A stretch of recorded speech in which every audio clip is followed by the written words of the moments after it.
उनसे कारण बताओ। यांग जुबान थोड़ा स्तब्ध रह गई, और फिर उसका आकार मौके पर ही गायब हो गया। अमर फीनिक्स मंडप के बाहर, यांग हुआन ने यांग ये के रास्ते में फिर से बाधा डाली। उसने उसकी आंखों में देखा, मुझे पता है कि तुम बहुत ताकतवर हो, और तुम्हारे साथ वह महिला भी है। हालांकि कु कबीला बहुत शक्तिशाली है।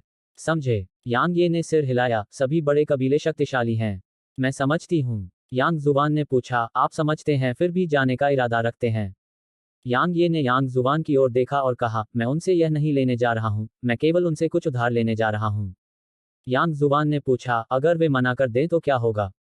यांग ये ने जवाब दिया, तो मैं चोरी करूंगा। यांग जुबान ने पूछा, अगर आप असफल हो गए तो क्या होगा? यांग ये ने उसकी आंखों में देखा, तो मैं इसे जबरदस्ती ले लूंगा।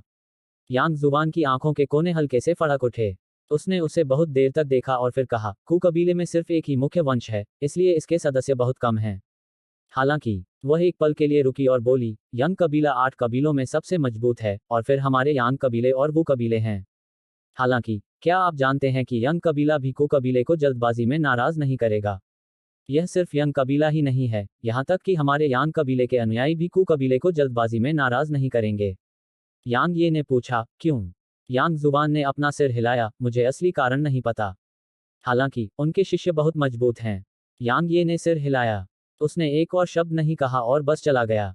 चाहे वह कितना भी रहस्यमय या कितना भी मजबूत क्यों न हो, वह अभी भी कोशिश करने का इरादा रखता था। यांग जुबान फिर से यांग ये को रोकने वाली थी, लेकिन अचानक एन नानजिंग उसके सामने आ गई। एन नानजिंग ने उसे ठंडी नजर से देखा और फिर मुड़कर चली गई। यांग जुबान अवाक रह गया। यांग ये, एन नानजिंग और लू लीज को फैक्डा शहर छोड़ने में ज्यादा समय नहीं लगा। यांग ये ने लू लीज को देखा और कहा, भाई लू, मैं आपको धन्यवाद देने की कोशिश नहीं करूंगा। अगर आपको किसी चीज की जरूरत है तो बस मुझे बताएं, और मैं निश्चित रूप से आपके पास पहुंचूंगा, चाहे वह कितनी भी दूर या कितनी भी गंभीर क्यों न हो। वह लू लीज का बहुत आभारी था कि वह उसकी मदद करने आया। आखिरकार यह यांग कबीला था, और थोड़ी सी भी गलती लू लीज की मौत का कारण बन सकती थी। हालांकि लू लीज फिर भी आ गया था। इसके अलावा यह सब लू लीज के महत्वपूर्ण क्षण में आने के कारण ही संभव हुआ, अन्यथा लिटिल स्काई मर जाता। लू लीज ने हंसते हुए कहा, मैं बिल्कुल अकेला हूं, तो क्या हो सकता है? लेकिन दूसरी ओर आपको सावधान रहना होगा, क्योंकि यांग कबीले की उत्तराधिकार की लड़ाई कोई साधारण प्रतिस्पर्धा नहीं है।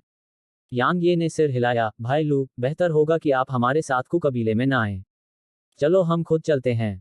लू लिगे ने जवाब दिया, अगर आप पूछें भी तो मैं नहीं जा पाऊंगा, क्योंकि मुझे घर जाना है।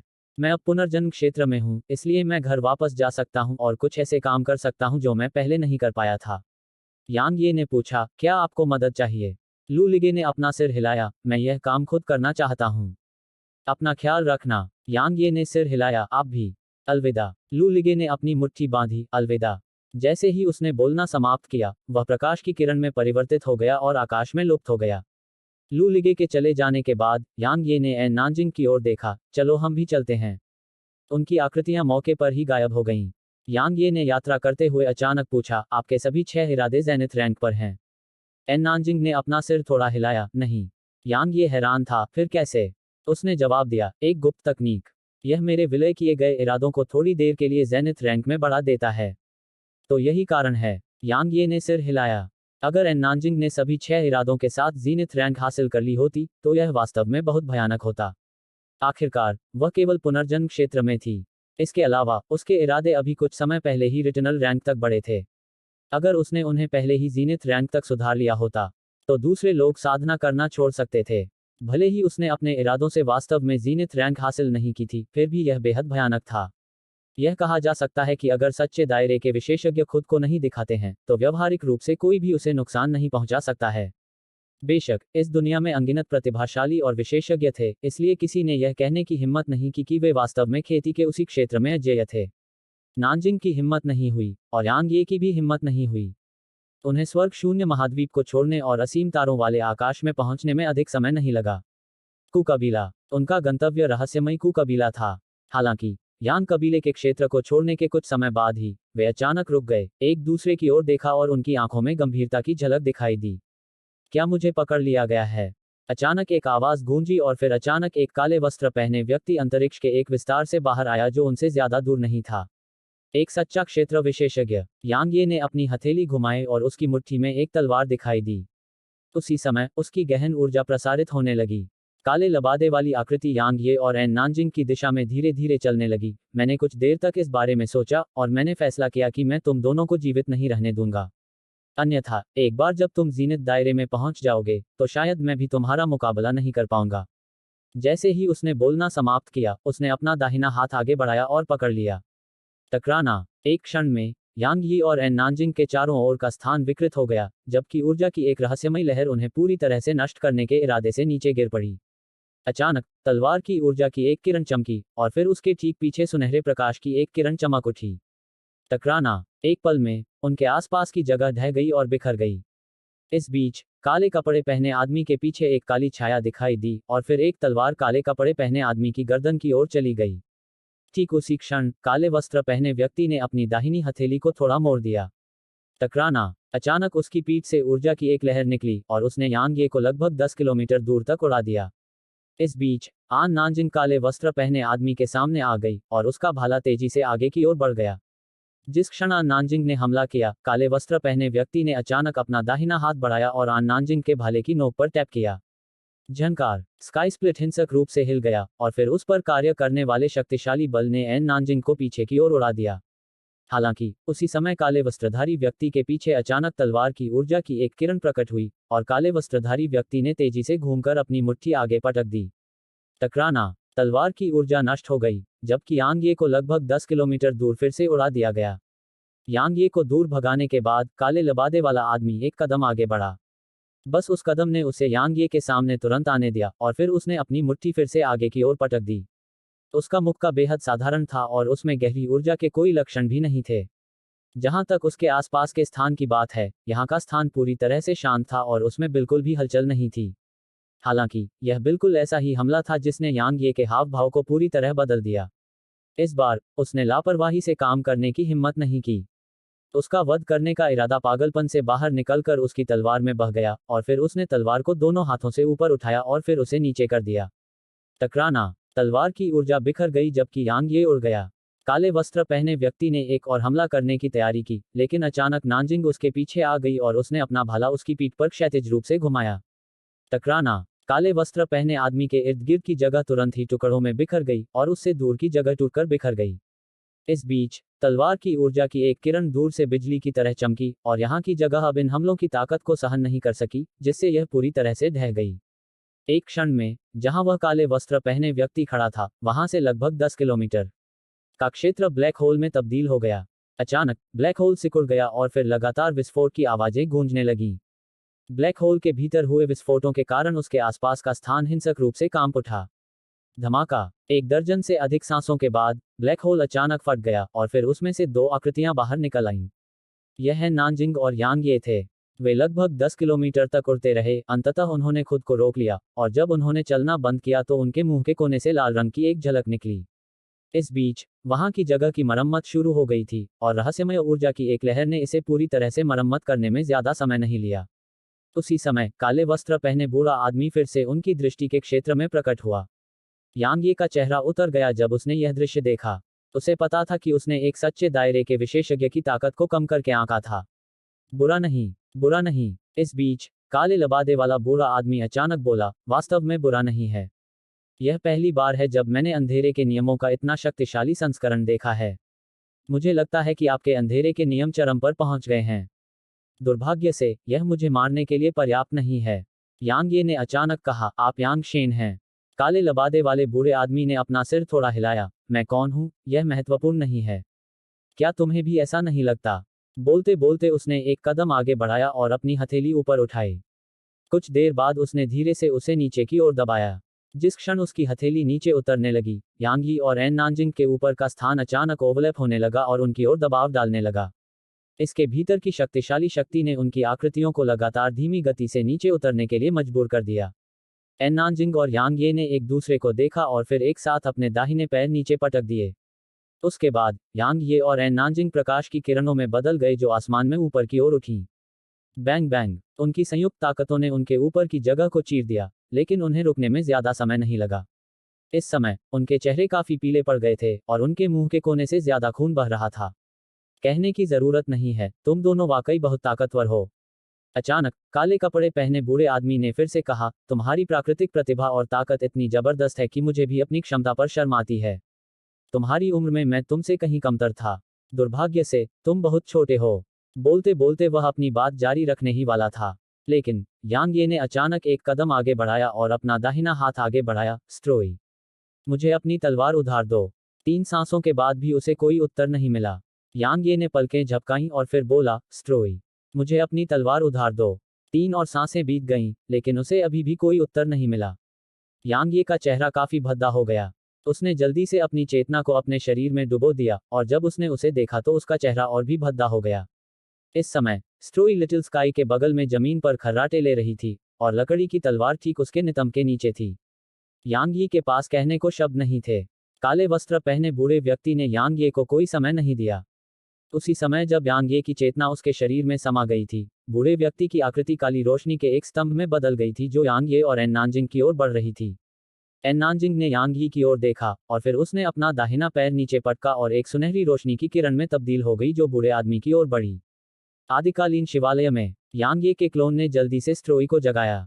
एक बार जब वह जाग गई, यांग ये बोलने ही वाली थी, लेकिन स्ट्रोई अचानक उसके पास उड़ आई, अपने पंजे उसकी गर्दन के चारों ओर लपेट लिए, और फिर अपना सिर एक तरफ झुकाकर वह फिर से सो गई। यांग ये को समझ नहीं आया कि उसे हंसना चाहिए या रोना चाहिए। उसने उसके नितंब पर हल्का थपथपाया और कहा, स्ट्रोई, सोना बंद करो। जल्दी करो, मुझे अपनी तलवार उधार दो। स्ट्रोई ने अपना सिर उसकी छाती पर रगड़ा और फिर से खर्राटे लेने लगी। यांग ये के पास लकड़ी की तलवार को देखने के अलावा कोई विकल्प नहीं था, और उसने कहा, क्या तुम मुझे तुम्हारा उपयोग करने दोगी? ओह! इस बीच लकड़ी की तलवार हिंसक रूप से हिली, और फिर वह प्रकाश की किरण में परिवर्तित हो गई जो यांग ये की ओर बढ़ी। यांग ये की पलकें फड़क उठीं। वह खुद को बचाने ही वाला था कि स्ट्रोई जाग गई। जब उसने लकड़ी की तलवार को यांग ये की ओर बढ़ते देखा तो वह कांप उठी, और फिर वह लकड़ी की तलवार की ओर बढ़ी और उसकी मूठ को कसकर पकड़ लिया। अंत में यह यांग ये से सिर्फ 3 मीटर की दूरी पर रुक गया। यांग ये का चेहरा तमतमा उठा। यह सचमुच मुझे पसंद नहीं करता। यांग ये अधिक समय बर्बाद नहीं करना चाहता था और उसने स्ट्रोई को देखा। स्ट्रोई, जल्दी से मुझे अपनी तलवार उधार दो। हालांकि एन नानजिंग और वह दोनों बहुत ताकतवर थे, लेकिन वे एक सच्चे दायरे के विशेषज्ञ से लड़ने में सक्षम नहीं थे। इसलिए उसे स्ट्रोई से लकड़ी की तलवार उधार मांगनी पड़ी, क्योंकि अगर वह लकड़ी की तलवार का इस्तेमाल करता तो एन नानजिंग और उसके पास बूढ़े आदमी के खिलाफ एक मौका होता। हालांकि अब तक लकड़ी की तलवार केवल स्ट्रोई को पहचानती थी, और वह केवल स्ट्रोई के साथ खेलती थी। जब कोई उसे छूने की कोशिश करता तो वह तुरंत हमला कर देती। स्ट्रोई ने जब उसकी बात सुनी तो उसकी पलकें झपकाईं, और फिर उसने लकड़ी की तलवार को देखा और उससे बातचीत करने लगी। थोड़ी देर बाद लकड़ी की तलवार धीरे धीरे शांत हो गई। हालांकि स्ट्रोई ने यांग यी की ओर देखा और अपना सिर हिलाया। यांग यी का चेहरा उतर गया क्योंकि लकड़ी की तलवार ने इनकार कर दिया था। कुछ क्षण की शांति के बाद यांग ये वहीं गायब हो गया। बाहरी दुनिया में टकराना। यांग ये अभी बाहरी दुनिया में लौटी ही थी कि काले लबादे वाले बूढ़े आदमी ने एन नानजिंग को पीछे धकेल दिया और उसकी बांह फट गई। यह दृश्य देखकर उसके चेहरे पर एक क्रूर भाव उभर आया। वह हमला करने ही वाला था कि अचानक स्ट्रोई उसके सामने आ गई, और उसने अपने पंजों में लकड़ी की तलवार पकड़ी हुई थी। यांग ये यह सुनकर थोड़ा हैरान हुआ, और फिर उसे खुशी हुई, यह सहमत है। स्ट्रोई ने अपना सिर हिलाया और फिर उसने अपनी बाहों में लकड़ी की तलवार थाम ली और काले लबादे वाले आदमी की तरफ देखने लगी। एक पल बाद उसने अपना दाहिना पंजा बूढ़े आदमी की तरफ तान दिया। स्विश! यांग यी ने आश्चर्य से देखा कि कैसे लकड़ी की तलवार प्रकाश की किरण में परिवर्तित हो गई जो काले वस्त्र पहने बूढ़े व्यक्ति की ओर बढ़ी। टकराना। एक धमाका हुआ और बूढ़ा आदमी 30 मीटर पीछे धकेल दिया गया। हालांकि बूढ़े आदमी ने लकड़ी की तलवार स्ट्रोई को वापस थपथपा दी थी। यांग यी अवाक रह गया। एन नानजिंग की आंखों में आश्चर्य की एक झलक दिखाई दी, और फिर उसने अपनी आंखों में जिज्ञासा के भाव के साथ लकड़ी की तलवार की ओर देखा। स्ट्रोई के पास निश्चित रूप से ऐसी ताकत नहीं थी। यह पूरी तरह से लकड़ी की तलवार की अपनी ताकत थी जिसने बूढ़े आदमी को पीछे धकेल दिया था। लकड़ी की तलवार वास्तव में एक सच्चे दायरे के विशेषज्ञ को अपने आप पीछे धकेलने में सक्षम थी। वह कौन सी तलवार है? नानजिंग की तो बात ही छोड़िए, यांग ये भी काफी हैरान था। वह तलवार कहाँ से आई है? यांग ये वाकई काफी उत्सुक था। स्ट्रोई की आंखों में उत्साह की चमक तब उभरी जब उसने देखा कि बूढ़े आदमी को पीछे धकेला जा रहा है, और फिर उसने जल्दी से अपने पंजे से एक घेरा बना दिया। लकड़ी की तलवार तुरंत प्रकाश की किरण में बदल गई जो आगे की ओर बढ़ गई। लेकिन इस बार यह काफी अजीब था क्योंकि यह बूढ़े आदमी की ओर बढ़ते हुए एक चक्र में घूम रही थी। यह प्रकाश की एक घूमती हुई किरण थी। काले लबादे वाला बूढ़ा आदमी कुछ पल के लिए चुपचाप खड़ा रहा और फिर अचानक उसने एक कदम आगे बढ़ाया और अपनी हथेली आगे बढ़ा दी। एक पल में उसके सामने की जगह परतों में संघनित होने लगी और लकड़ी की तलवार को अंतरिक्ष की उन परतों में फंसने में ज्यादा समय नहीं लगा। यांग ये का चेहरा यह देखकर उतर गया और वह कुछ करने ही वाला था, लेकिन स्ट्रोई ने अचानक अपना दाहिना पंजा उठाया और तेजी से वृत्त बनाने लगी। इस बीच लकड़ी की तलवार अचानक वहीं घूमने लगी। जैसे जैसे वह घूमी, उसमें से लगातार प्रकाश की किरणें निकलने लगीं और उसने अपने आसपास की जगह को चीरने में बस एक पल का समय लिया। यांग यी यह दृश्य देखकर अवाक रह गया। जब उसने जगह को चीर दिया तो स्ट्रोई की आंखें बड़ी हो गईं और उसने काले लबादे वाले बूढ़े आदमी की ओर फिर से इशारा किया। स्विश! प्रकाश की एक किरण तुरंत बिजली की तरह आगे बढ़ी और वह क्षण भर में बूढ़े आदमी के सामने आ पहुंची।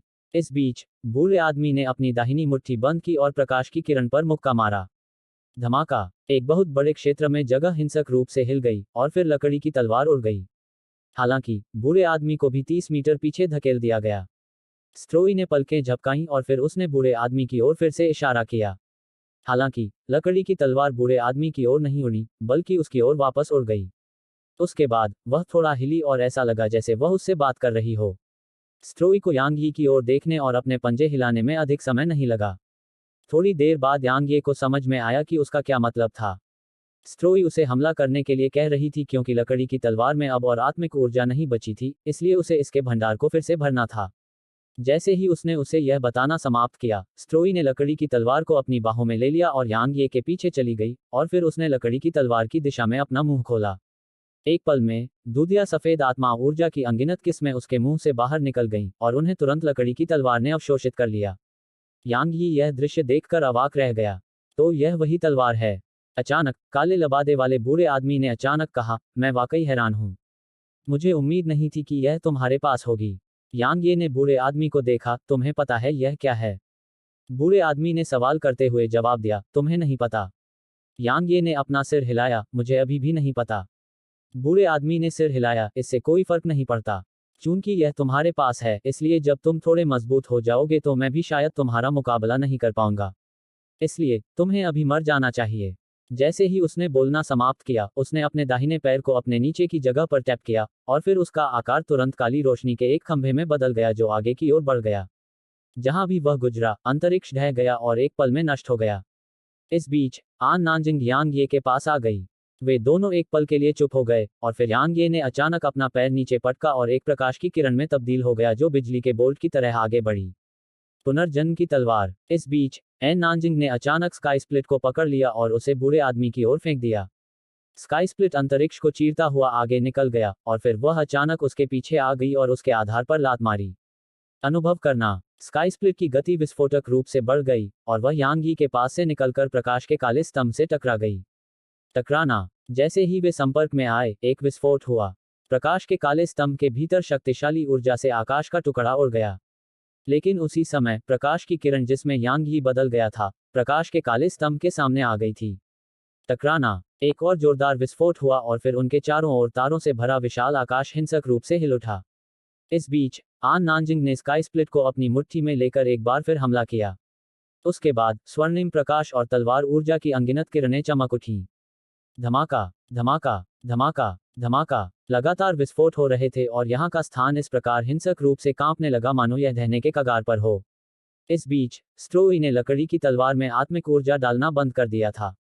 वह यांग यी और दूसरों की ओर देखने के लिए मुड़ी और फिर उसने पलक झपकाए और जल्दी से अपने सामने लकड़ी की तलवार को गले लगा लिया। इस समय उसे भागने की हल्की इच्छा हुई। हालांकि यांग ये अभी भी वहां थी, इसलिए वह काफी उलझन में थी। क्योंकि वह काफी डरी हुई थी, लेकिन वह यांग ये को छोड़कर भागना नहीं चाहती थी। कुछ देर तक उलझन में रहने के बाद वह मुंह फुलाती रही और उसकी आंखों में गुस्से की झलक उभरी। उसके बाद उसने लकड़ी की तलवार की ओर देखा और फिर उसने दूर अंतरिक्ष के घने काले विस्तार की ओर इशारा किया। स्विश! लकड़ी की तलवार तुरंत बिजली की तरह आगे बढ़ी और फिर वह प्रकाश की किरण में परिवर्तित हो गई जो अंतरिक्ष के विस्तार में प्रवेश कर गई। टकराना। ब्लैक होल के अंदर से एक जोरदार विस्फोट की आवाज आई। उसके बाद ब्लैक होल हिंसक रूप से कांपने लगा। उसी समय आसपास का स्थान वास्तव में टूटने लगा और अनगिनत स्थानिक दरारें सभी दिशाओं में तेजी से फैलने लगीं। यह दृश्य देखकर स्ट्रोई की आंखें झपक गईं और वह पीछे की ओर चलने लगी। अचानक ब्लैक होल के भीतर से एक जोरदार विस्फोट की आवाज आई और फिर उसमें से एक तलवार निकली और स्ट्रोई की ओर फेंकी गई। यह लकड़ी की तलवार थी। 1 दर्जन से ज्यादा सांसों के बाद अंतरिक्ष का वह विस्तार धीरे धीरे ठीक होने लगा। कुछ ही समय में अंतरिक्ष का वह विस्तार पूरी तरह से ठीक हो गया था, और यांग यी और अन्य वहां दिखाई दिए। कुछ देर की खामोशी के बाद काले लबादे वाला बूढ़ा आदमी अचानक बोला, मैंने तुम दोनों को थोड़ा कम आंका था। कहने की जरूरत नहीं है, तुम सच में बहुत मजबूत हो। अगर तुम दोनों जीनत दायरे को पा लेते हो। नहीं, अगर तुम दोनों जीनत दायरे से आधा कदम भी दूर हो जाते हो, तो भी मुझे तुम्हारी संयुक्त ताकत से डरना पड़ेगा। फिर भी, अब भी तुम दोनों बहुत कमजोर हो। यह कहते हुए वह यांग ये और एन नानजिंग की ओर बढ़ा। यांग ये और एन नानजिंग फिर से हमला करने ही वाले थे कि काले लबादे वाले बूढ़े की आकृति ने अचानक दिशा बदली और स्ट्रोई की ओर गोली चला दी। स्ट्रोई ने जब यह दृश्य देखा तो उसकी आंखें तुरंत चौड़ी हो गईं। उसने अपनी बाहों में लकड़ी की तलवार को कसकर पकड़ रखा था, और उसे समझ नहीं आ रहा था कि क्या करे। काले वस्त्र पहने बूढ़े व्यक्ति को जिस प्रतिद्वंद्वी से सबसे अधिक डर था, वह यांग ये या एन नानजिंग नहीं था, बल्कि तलवार थी। या अधिक सटीक रूप से कहें तो, उसे डर था कि तलवार यांग यी के साथ मिल जाएगी। हालांकि अभी यह शक्तिशाली था, लेकिन इसकी ताकत सीमित थी, क्योंकि इसे कोई नहीं चला रहा था। हालांकि एक बार यांग ये जैसे किसी व्यक्ति ने इसे चलाया, तो इसकी ताकत कई गुना बढ़ जाएगी। उस समय यांग ये और एन नानजिंग उसके लिए खतरा पैदा करने में सक्षम होंगे। इसलिए सुरक्षा की दृष्टि से उसने पहले तलवार जब्त करने का निर्णय लिया। यांग यी के हाव भाव में तब बहुत बदलाव आया जब उसने बूढ़े आदमी को स्ट्रोई पर हमला करते देखा। उसने अपना दाहिना पैर नीचे पटका और उसका आकार प्रकाश की किरण में बदल गया जो बूढ़े आदमी की ओर बढ़ गई। हालांकि उसकी गति की तुलना एक सच्चे दायरे के विशेषज्ञ से कैसे की जा सकती थी। इस समय बूढ़ा आदमी स्ट्रोई के सामने था और उसने स्ट्रोई पर अपनी हथेली थपथपाई। स्ट्रोई ने पलकें झपकाईं और फिर उसने लकड़ी की तलवार छोड़ दी और अपने पंजों से अपनी आंखें ढक लीं। इस समय उसका शरीर लगातार कांप रहा था। वह पूरी तरह से भयभीत थी। इस बीच यांग यी की आंखें क्रोध से लगभग फट गई थीं। अचानक सनी के लबादे में एक रहस्यमयी आकृति स्ट्रोई के सामने प्रकट हुई, और उस रहस्यमयी आकृति का दाहिना हाथ फैला और थोड़ा सा कांपने लगा। टकराना। उसमें से ऊर्जा की एक लहर निकली। एक पल में काले कपड़े पहने बूढ़े आदमी को लगभग 300 मीटर पीछे धकेल दिया गया, और रहस्यमय आकृति को भी लगभग 300 मीटर पीछे धकेल दिया गया। इस बीच यांग यी स्ट्रोई से पहले आ गया था, और जब उसने देखा कि स्ट्रोई ठीक है तो उसने राहत की सांस ली। स्ट्रोई को कुछ नजर आया, इसलिए उसने अपनी उंगलियां हिलाईं और उसने दरारों से यांग ये को देखा। जैसे ही उसने यांग ये को देखा, वह तुरंत उसकी बाहों में कूद गई और रोने लगी। एक पल में यांग ये सफेद धुंध में ढक गया। यांग ये ने स्ट्रोई को धीरे से थपथपाया और उसे आदिकालीन शिवालय में भेज दिया, और लकड़ी की तलवार तेजी से उसके पीछे चली गई। यांग ये ने लिनेन के लबादे में रहस्यमयी आकृति को देखने के लिए मुड़कर देखा। रहस्यमयी आकृति लबादे के नीचे पूरी तरह से ढकी हुई थी और यांग ये की दिव्य भावना उससे 3 मीटर दूर पहुंचने पर अपने आप गायब हो जाती थी। इसलिए यांग ये यह पता नहीं लगा सका कि वह कौन था। अचानक काले वस्त्र पहने बूढ़े आदमी ने पूछा, आप कौन हैं? रहस्यमय व्यक्ति ने प्रश्न करते हुए उत्तर दिया, और आप कौन हैं? काले वस्त्र पहने बूढ़ा आदमी काफी देर तक चुप रहा, फिर वह पलटा और वहीं गायब हो गया। इस बीच यांग ये ने रहस्यमय आकृति को देखा। धन्यवाद। रहस्यमय व्यक्ति एक क्षण के लिए चुप हो गया, फिर बोला, वह यांग कबीले का सदस्य है। यांग ये ने पूछा, आप भी यांग कबीले से हैं, है ना? रहस्यमय व्यक्ति ने उसे कोई उत्तर नहीं दिया और कुछ देर के लिए चुप हो गया, फिर बोला, अगर मैं तुम होते तो मैं यांग कबीले से बहुत दूर चला जाता और कभी वापस नहीं आता। यांग ये ने पूछा, क्यों? रहस्यमय व्यक्ति ने उत्तर दिया, तुम्हारे पिता के पास इतने सालों पहले कई अधीनस्थ थे, और उनमें से ज्यादातर यांग कबीले में महत्वपूर्ण पदों पर थे। हालांकि क्या तुम जानते हो कि तुम्हारे वापस आने के बाद से कोई भी तुम्हारे पास क्यों नहीं आया? यांग ये ने पूछा, क्यों? रहस्यमय व्यक्ति ने उत्तर दिया, कुछ लोग मुसीबत में पड़ने से डरते हैं, और कुछ आपकी रक्षा करना चाहते हैं। यांग ये ने पूछा, क्या मतलब है तुम्हारा? रहस्यमय व्यक्ति ने उत्तर दिया, तुम्हारे पिता उस समय के अनेक युवा गुरुओं में से एक थे। उन्हें कुलपति के रूप में चुना जाना निश्चित था। दुर्भाग्य से उनके साथ कुछ ऐसा हुआ और उनकी साधना लुप्त हो गई। इसलिए अब कोई और कुलपति है। क्या तुम समझ रहे हो कि मेरा क्या मतलब है? यांग ये की आंखें थोड़ी सिकुड़ गईं। यांग कबीले का मुखिया मुझे मारना चाहता है। रहस्यमयी व्यक्ति ने अपना सिर हिलाया, अगर वह तुम्हें मारना चाहता है तो उसे कोई नहीं रोक सकता। लेकिन तुम्हें यह समझना होगा कि तुम्हारे पिता ने भी कई लोगों को नाराज किया है। वे भी यांग कबीले में महत्वपूर्ण पदों पर हैं। इसके अलावा उनमें से कुछ पहले से कहीं ज्यादा ताकतवर हैं। उदाहरण के लिए पहले वाला आदमी। यांग ये चुप हो गया। इस बीच रहस्यमयी व्यक्ति ने कहा, वे चिंतित हैं कि तुम बदला लेने के लिए वापस आ गए हो, क्योंकि उन्होंने तुम्हारे पिता द्वारा कबीले के लिए अर्जित की गई हर चीज ले ली। इसके अलावा उन्होंने इतने सालों पहले तुम्हारे पिता को मारने की गुप्त कोशिश भी की थी। अब जब तुम वापस आ गए हो, तुम उत्तराधिकार की लड़ाई में भाग ले रहे हो, और तुम्हारी प्राकृतिक प्रतिभा इतनी असाधारण है, तो वे चिंतित होने से कैसे बच सकते हैं। वह एक क्षण के लिए रुका और बोला, क्या तुम्हें पता है कि वे खुलेआम तुम पर हमला क्यों नहीं कर रहे और तुम्हें क्यों नहीं मार रहे, या फिर अनुशासन सभा और बड़ों की परिषद ने पहले ही समझौता क्यों कर लिया था। यांग ये ने अपना सिर हिलाया। यह तुम्हारे पिता की वजह से है, रहस्यमयी आकृति ने धीमी आवाज में कहा, क्योंकि कोई नहीं जानता कि तुम्हारे पिता अभी भी जीवित हैं या नहीं। जब तक उन्होंने इसकी पुष्टि नहीं की है, तब तक वे खुलेआम हमला करके तुम्हें मारने की हिम्मत नहीं कर सकते। यांग ये ने पूछा, क्या वह अतीत में बहुत शक्तिशाली था। रहस्यमयी व्यक्ति कुछ देर के लिए चुप हो गया और बोला, यांग कबीले के इतिहास में 3 लोग सबसे बेहतरीन प्राकृतिक प्रतिभा वाले रहे हैं। पहला यांग कबीले का पूर्वज है।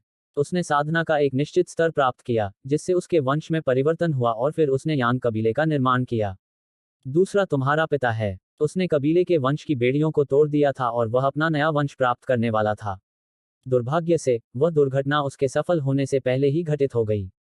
यांग ये ने पूछा, तीसरे के बारे में क्या। यांग लियांशुंग, रहस्यमयी आकृति ने धीमी आवाज में कहा, इस समय यांग कबीले में सबसे राक्षसी प्रतिभा। यांग ये ने एन नानजिंग की ओर देखा और पूछा, क्या होगा अगर उसने हम दोनों की तुलना की होती।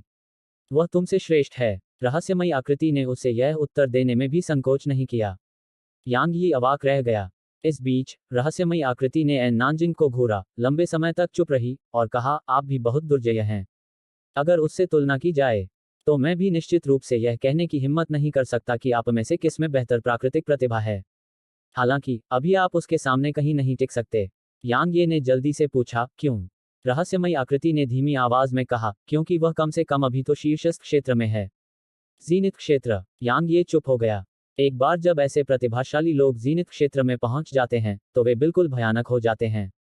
यांग लियांशुंग का तो कहना ही क्या, भले ही वह जीनित क्षेत्र में पहुंच गया हो, उसकी युद्ध शक्ति निश्चित रूप से बेहद भयानक हो जाएगी।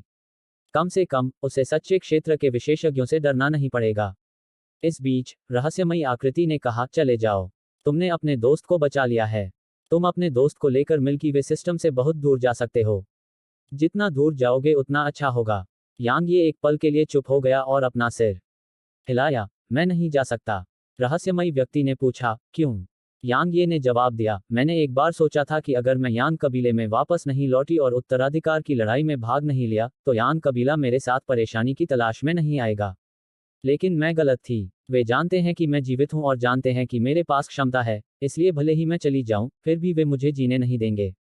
केवल एक मृत व्यक्ति ही सबसे सुरक्षित है ना। रहस्यमयी आकृति एक क्षण के लिए चुप हो गई और बोली, आप बहुत दूर जा सकते हैं। बहुत दूर। यांग ये ने अपना सिर हिलाया, इससे कोई फर्क नहीं पड़ेगा, क्योंकि मेरे प्रियजन मेराक सिस्टम में हैं। अगर मैं भाग गया, तो वे निश्चित रूप से मेरे प्रियजनों के खिलाफ कार्रवाई करेंगे और मुझे वापस लौटने के लिए मजबूर करेंगे। इसलिए मैं नहीं जा सकता। मैं पिछली पीढ़ी के बीच की दुश्मनी की परवाह नहीं करना चाहता, लेकिन चूंकि वे मुझे जीने नहीं देना चाहते, तो मुझे इसकी परवाह करनी होगी, भले ही मैं न चाहूं। हम सब इंसान हैं। मैं उनसे नहीं डरता। रहस्यमय व्यक्ति ने यांग ये को बहुत देर तक देखा और कहा, यांग कबीले की स्थिति बहुत जटिल है। यांग ये ने जवाब दिया, मुझे यह करना ही होगा चाहे कुछ भी हो, क्योंकि मैं यांग कबीले का सदस्य हूं, जबकि मैं यांग कबीले में रहता हूं। इसलिए जैसा कि आपने कहा है, वे मुझे खुलेआम मारने की हिम्मत नहीं करेंगे। हालांकि अगर मैं यांग कबीले को छोड़ देता हूं, तो मैं अब यांग कबीले का सदस्य नहीं रहूंगा। उस समय उन्हें किसी भी चीज से डरने की जरूरत नहीं होगी। उस समय मैं और भी बदतर स्थिति में रहूंगा। वर्तमान में उसे एहसास हो गया था कि ऐसी कुछ चीजें हैं जिन्हें वह टाल नहीं सकता। जैसा कि उसने कहा था, वह यांग कबीले में रहने तक उसका सदस्य रहेगा, और वह यांग कबीले की कई चीजों और संसाधनों पर भरोसा कर सकता है। इसके अलावा वह उन्हें यांग कबीले के नियमों का पालन करवा सकता है। कम से कम उन्हें सही तौर पर इसका पालन करना होगा। हालांकि एक बार जब वह यांग कबीले को छोड़ देगा, तो वे नियमों की परवाह नहीं करेंगे। इसलिए वह यांग कबीले को नहीं छोड़ सका। रहस्यमयी व्यक्ति बहुत देर तक चुप रहा और फिर सिर हिलाया। यह बात तो समझ में आती है, लेकिन अगर आप बिना किसी सहारे के यांग कबीले में प्रवेश करते हैं, तो उत्तराधिकार की लड़ाई में आपके लिए जीवित रहना शायद बहुत मुश्किल होगा, क्योंकि कई युवा स्वामी आपको निशाना बनाएंगे। भले ही वे आपको खुलेआम नहीं मार सकते, लेकिन वे उत्तराधिकार की लड़ाई का इस्तेमाल आपको मारने के लिए एक मंच के रूप में कर सकते हैं। उस समय भले ही आपके पिता जीवित वापस आ जाएं, वे आपकी मौत के लिए किसी को दोषी नहीं ठहरा पाएंगे। यांग ये ने मुस्कुराते हुए कहा, अगर मैं प्रतियोगिता के दौरान सचमुच मर जाती हूँ, तो इसका कारण मेरी ताकत में कमी होगी, और इसके लिए किसी और को दोषी नहीं ठहराया जा सकता। रहस्यमयी व्यक्ति ने कहा, ठीक है। यह आपका निर्णय है। रहस्यमयी व्यक्ति मुड़कर जाने ही वाला था, लेकिन यांग ये ने अचानक कहा, क्या आपको कबीले के बारे में जानते हैं? रहस्यमयी व्यक्ति रुक और यांग ये को देखने लगा, तुम कु कबीले में जा रहे हो? यांग ये ने सिर हिलाया, मैं आत्मा को पोषण देने वाली लकड़ी का एक टुकड़ा मांगना चाहता हूँ। रहस्यमय व्यक्ति ने अपना सिर हिलाया, मत जाओ। यांग ये ने पूछा, क्यों? रहस्यमयी व्यक्ति ने उत्तर दिया, यह उनके लिए एक अनमोल खजाना है। आत्मा पोषण करने वाली लकड़ी का हर एक टुकड़ा उनके लिए बेहद कीमती है। यहाँ तक कि कु कबीले के शिष्यों को भी एक टुकड़ा प्राप्त करना बहुत मुश्किल लगता है। तो क्या आपको लगता है कि वे आपको एक टुकड़ा देंगे? यांग ये ने भौहें सिकोड़ते हुए कहा, क्या यह इतना कीमती है? यह सिर्फ कीमती नहीं है। रहस्यमयी आकृति ने आगे कहा, अब तक यह हमारे ब्रह्मांड में एकमात्र ज्ञात आत्मा पोषण वृक्ष है। इसके अलावा यह एक पूर्ण आत्मा पोषण वृक्ष भी नहीं है।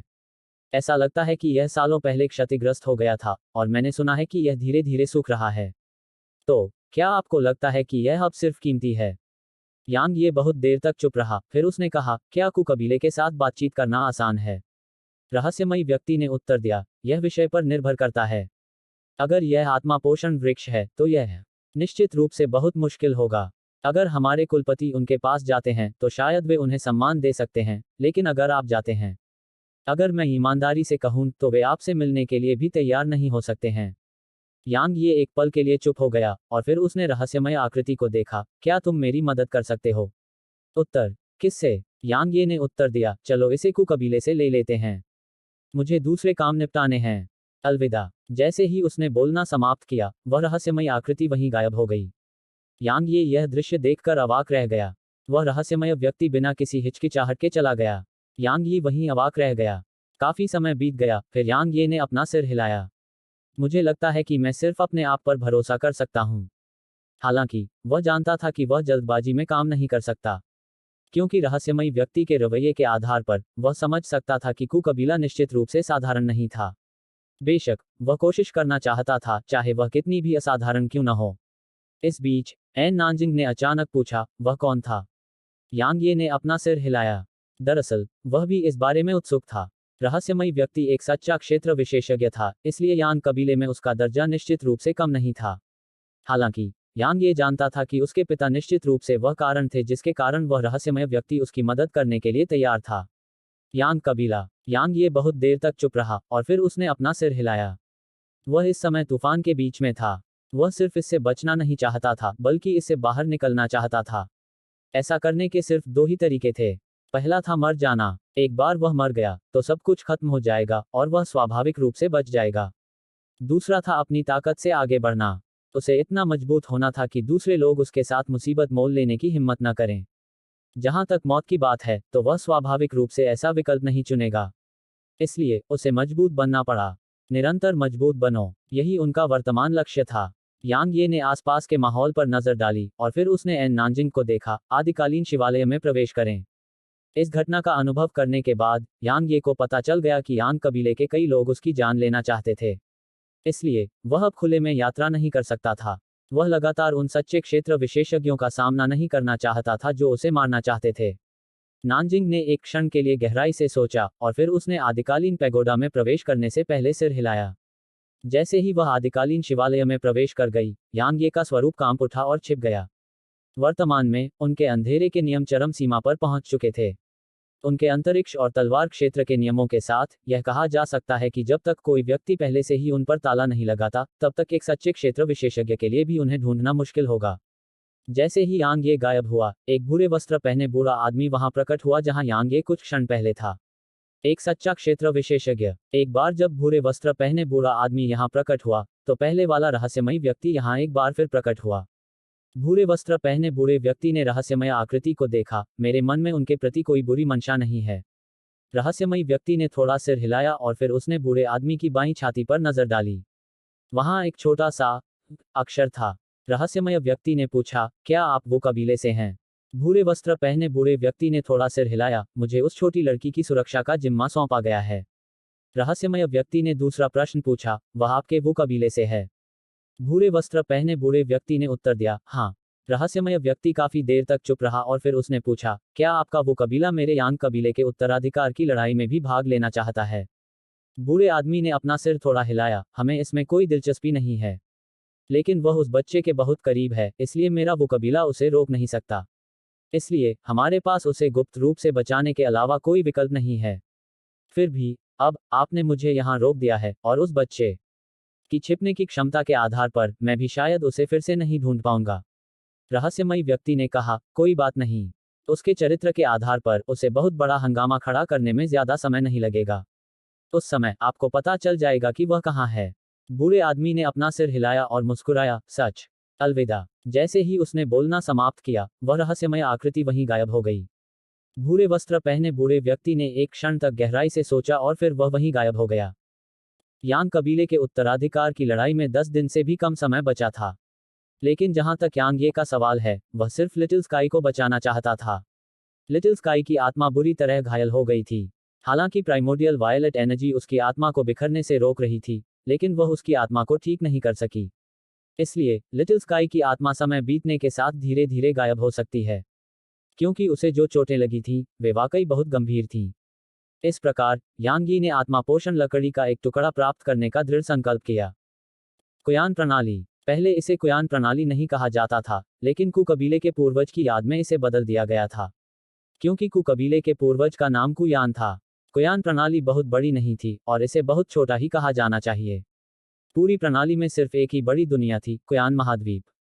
इसके अलावा उस महाद्वीप पर सिर्फ एक ही कबीला था, कु कबीला। कु कबीला अन्य कबीलों से अलग था, क्योंकि वे कभी दूसरों से लूटपाट करने या अन्य स्थानों पर अभियान चलाने के लिए बाहर नहीं निकले, और यह इस हद तक था कि उनके बहुत कम अनुयायी कभी बाहरी दुनिया में दिखाई दिए। इसलिए कु कबीला रहस्यमयी लगता था, क्योंकि कोई नहीं जानता था कि उनकी असली ताकत कैसी थी। अज्ञात सबसे अधिक भयावह था। यांग यी को पूरी गति से यात्रा करते हुए कुयान सिस्टम तक पहुंचने में 2 दिन से भी कम समय लगा। बेशक यह मुख्य रूप से इसलिए था क्योंकि स्वर्ग शून्य प्रणाली कुयान सिस्टम से बहुत दूर नहीं थी। हालांकि जब वह कुयान प्रणाली में प्रवेश करने वाला था, तो उसके चारों ओर का स्थान कांप उठा। बकवास। यांग ये मन ही मन चिल्लाया। निश्चित रूप से एक महिला को उसके सामने आने में ज्यादा समय नहीं लगा। वह 20 साल से थोड़ी ज्यादा उम्र की थी। उसके लंबे काले बाल थे जो झरने की तरह बहते हुए उसकी कमर तक पहुंच रहे थे, और उसने हल्के हरे रंग की पोशाक पहन रखी थी। उसकी पोशाक में कई बढ़िया बांस के पत्ते जड़े हुए थे, और उसने एक बढ़िया बांस की पट्टी पकड़ी हुई थी। उसने यांग यी की स्थिति पर नजर डाली और कहा, जहां से आए हो वहां वापस जाओ। कुछ देर की खामोशी के बाद यांग ये उस विशाल स्थान से बाहर चला गया। वह जानता था कि उसके लिए उनसे चोरी करना असंभव था। यांग ये ने उसकी ओर मुट्ठी बांधी और कहा, यांग कबीले का यांग ये। उसने उसकी ओर देखा और कहा, तुम यहाँ क्यों हो? यांग ये एक पल के लिए चुप हो गया और फिर बोला, मैं यहाँ आत्मा को पोषण देने वाली लकड़ी का एक टुकड़ा मांगने आया हूँ। वह उसे बहुत देर तक देखती रही, फिर बोली, जहां से आए हो वहां वापस चले जाओ। यांग ये ने अपना सिर हिलाया, मैं मना करता हूँ। उसने उसकी आंखों में देखा और कहा, तो मर जाओ। यांग ये ने अपना सिर हिलाया, मैं भी मरना नहीं चाहता। अचानक वह वहीं गायब हो गई, और फिर हरे रंग की तलवार की ऊर्जा की एक किरण तुरंत यांग ये के सामने आ पहुंची। एक तलवार साधक। यांग ये की आंखें थोड़ी सिकुड़ गईं। उसे उम्मीद नहीं थी कि वह वास्तव में तलवार साधक होगी। इसके अलावा वह एक दुर्जय तलवार साधक थी। यांग ये ने लापरवाही से काम करने की हिम्मत नहीं की। उसने अपनी दाहिनी मुट्ठी कसी और उसे आगे की ओर पटक दिया। टकराना। यांग ये की आकृति को लगभग 300 मीटर पीछे धकेलने पर एक विस्फोट हुआ। हालांकि हरी तलवार की ऊर्जा गायब नहीं हुई थी, और यह बहुत ही अजीब तरीके से उसकी ओर बढ़ी। यांग यी एक पल के लिए चुप हो गया, और फिर उसके हाथ में एक तलवार दिखाई दी। उसने उसे आगे की ओर घुमाया। अनुभव करना। प्रकाश की एक किरण चमकी और तलवार की ऊर्जा गायब हो गई। महिला की सुंदर भौहें थोड़ी सी आपस में चिपकी हुई थीं, तलवार की साधक। यांग ये ने हंसते हुए कहा, हम दोनों तलवार साधक हैं, इसलिए मेरी मदद करो। मुझे बस आत्मा पोषण करने वाली लकड़ी का एक टुकड़ा चाहिए। मैं इसे मुफ्त में नहीं लूंगा। मैं बदले में तुम्हें दूसरी चीजें दे सकता हूँ। या शायद तुम्हारी कोई मांग हो, तुम मुझे उसके बारे में भी बता सकते हो।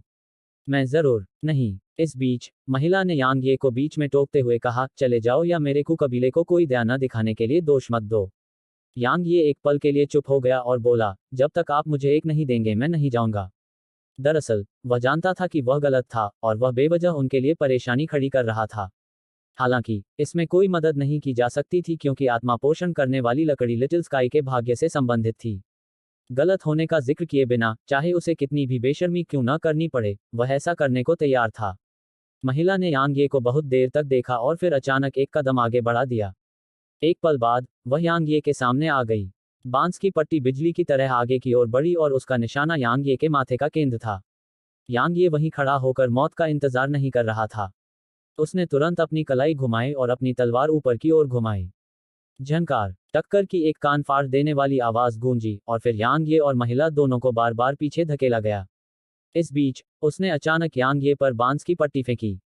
अनुभव करना, हरे रंग की तलवार जैसी ऊर्जा की एक किरण चमक उठी।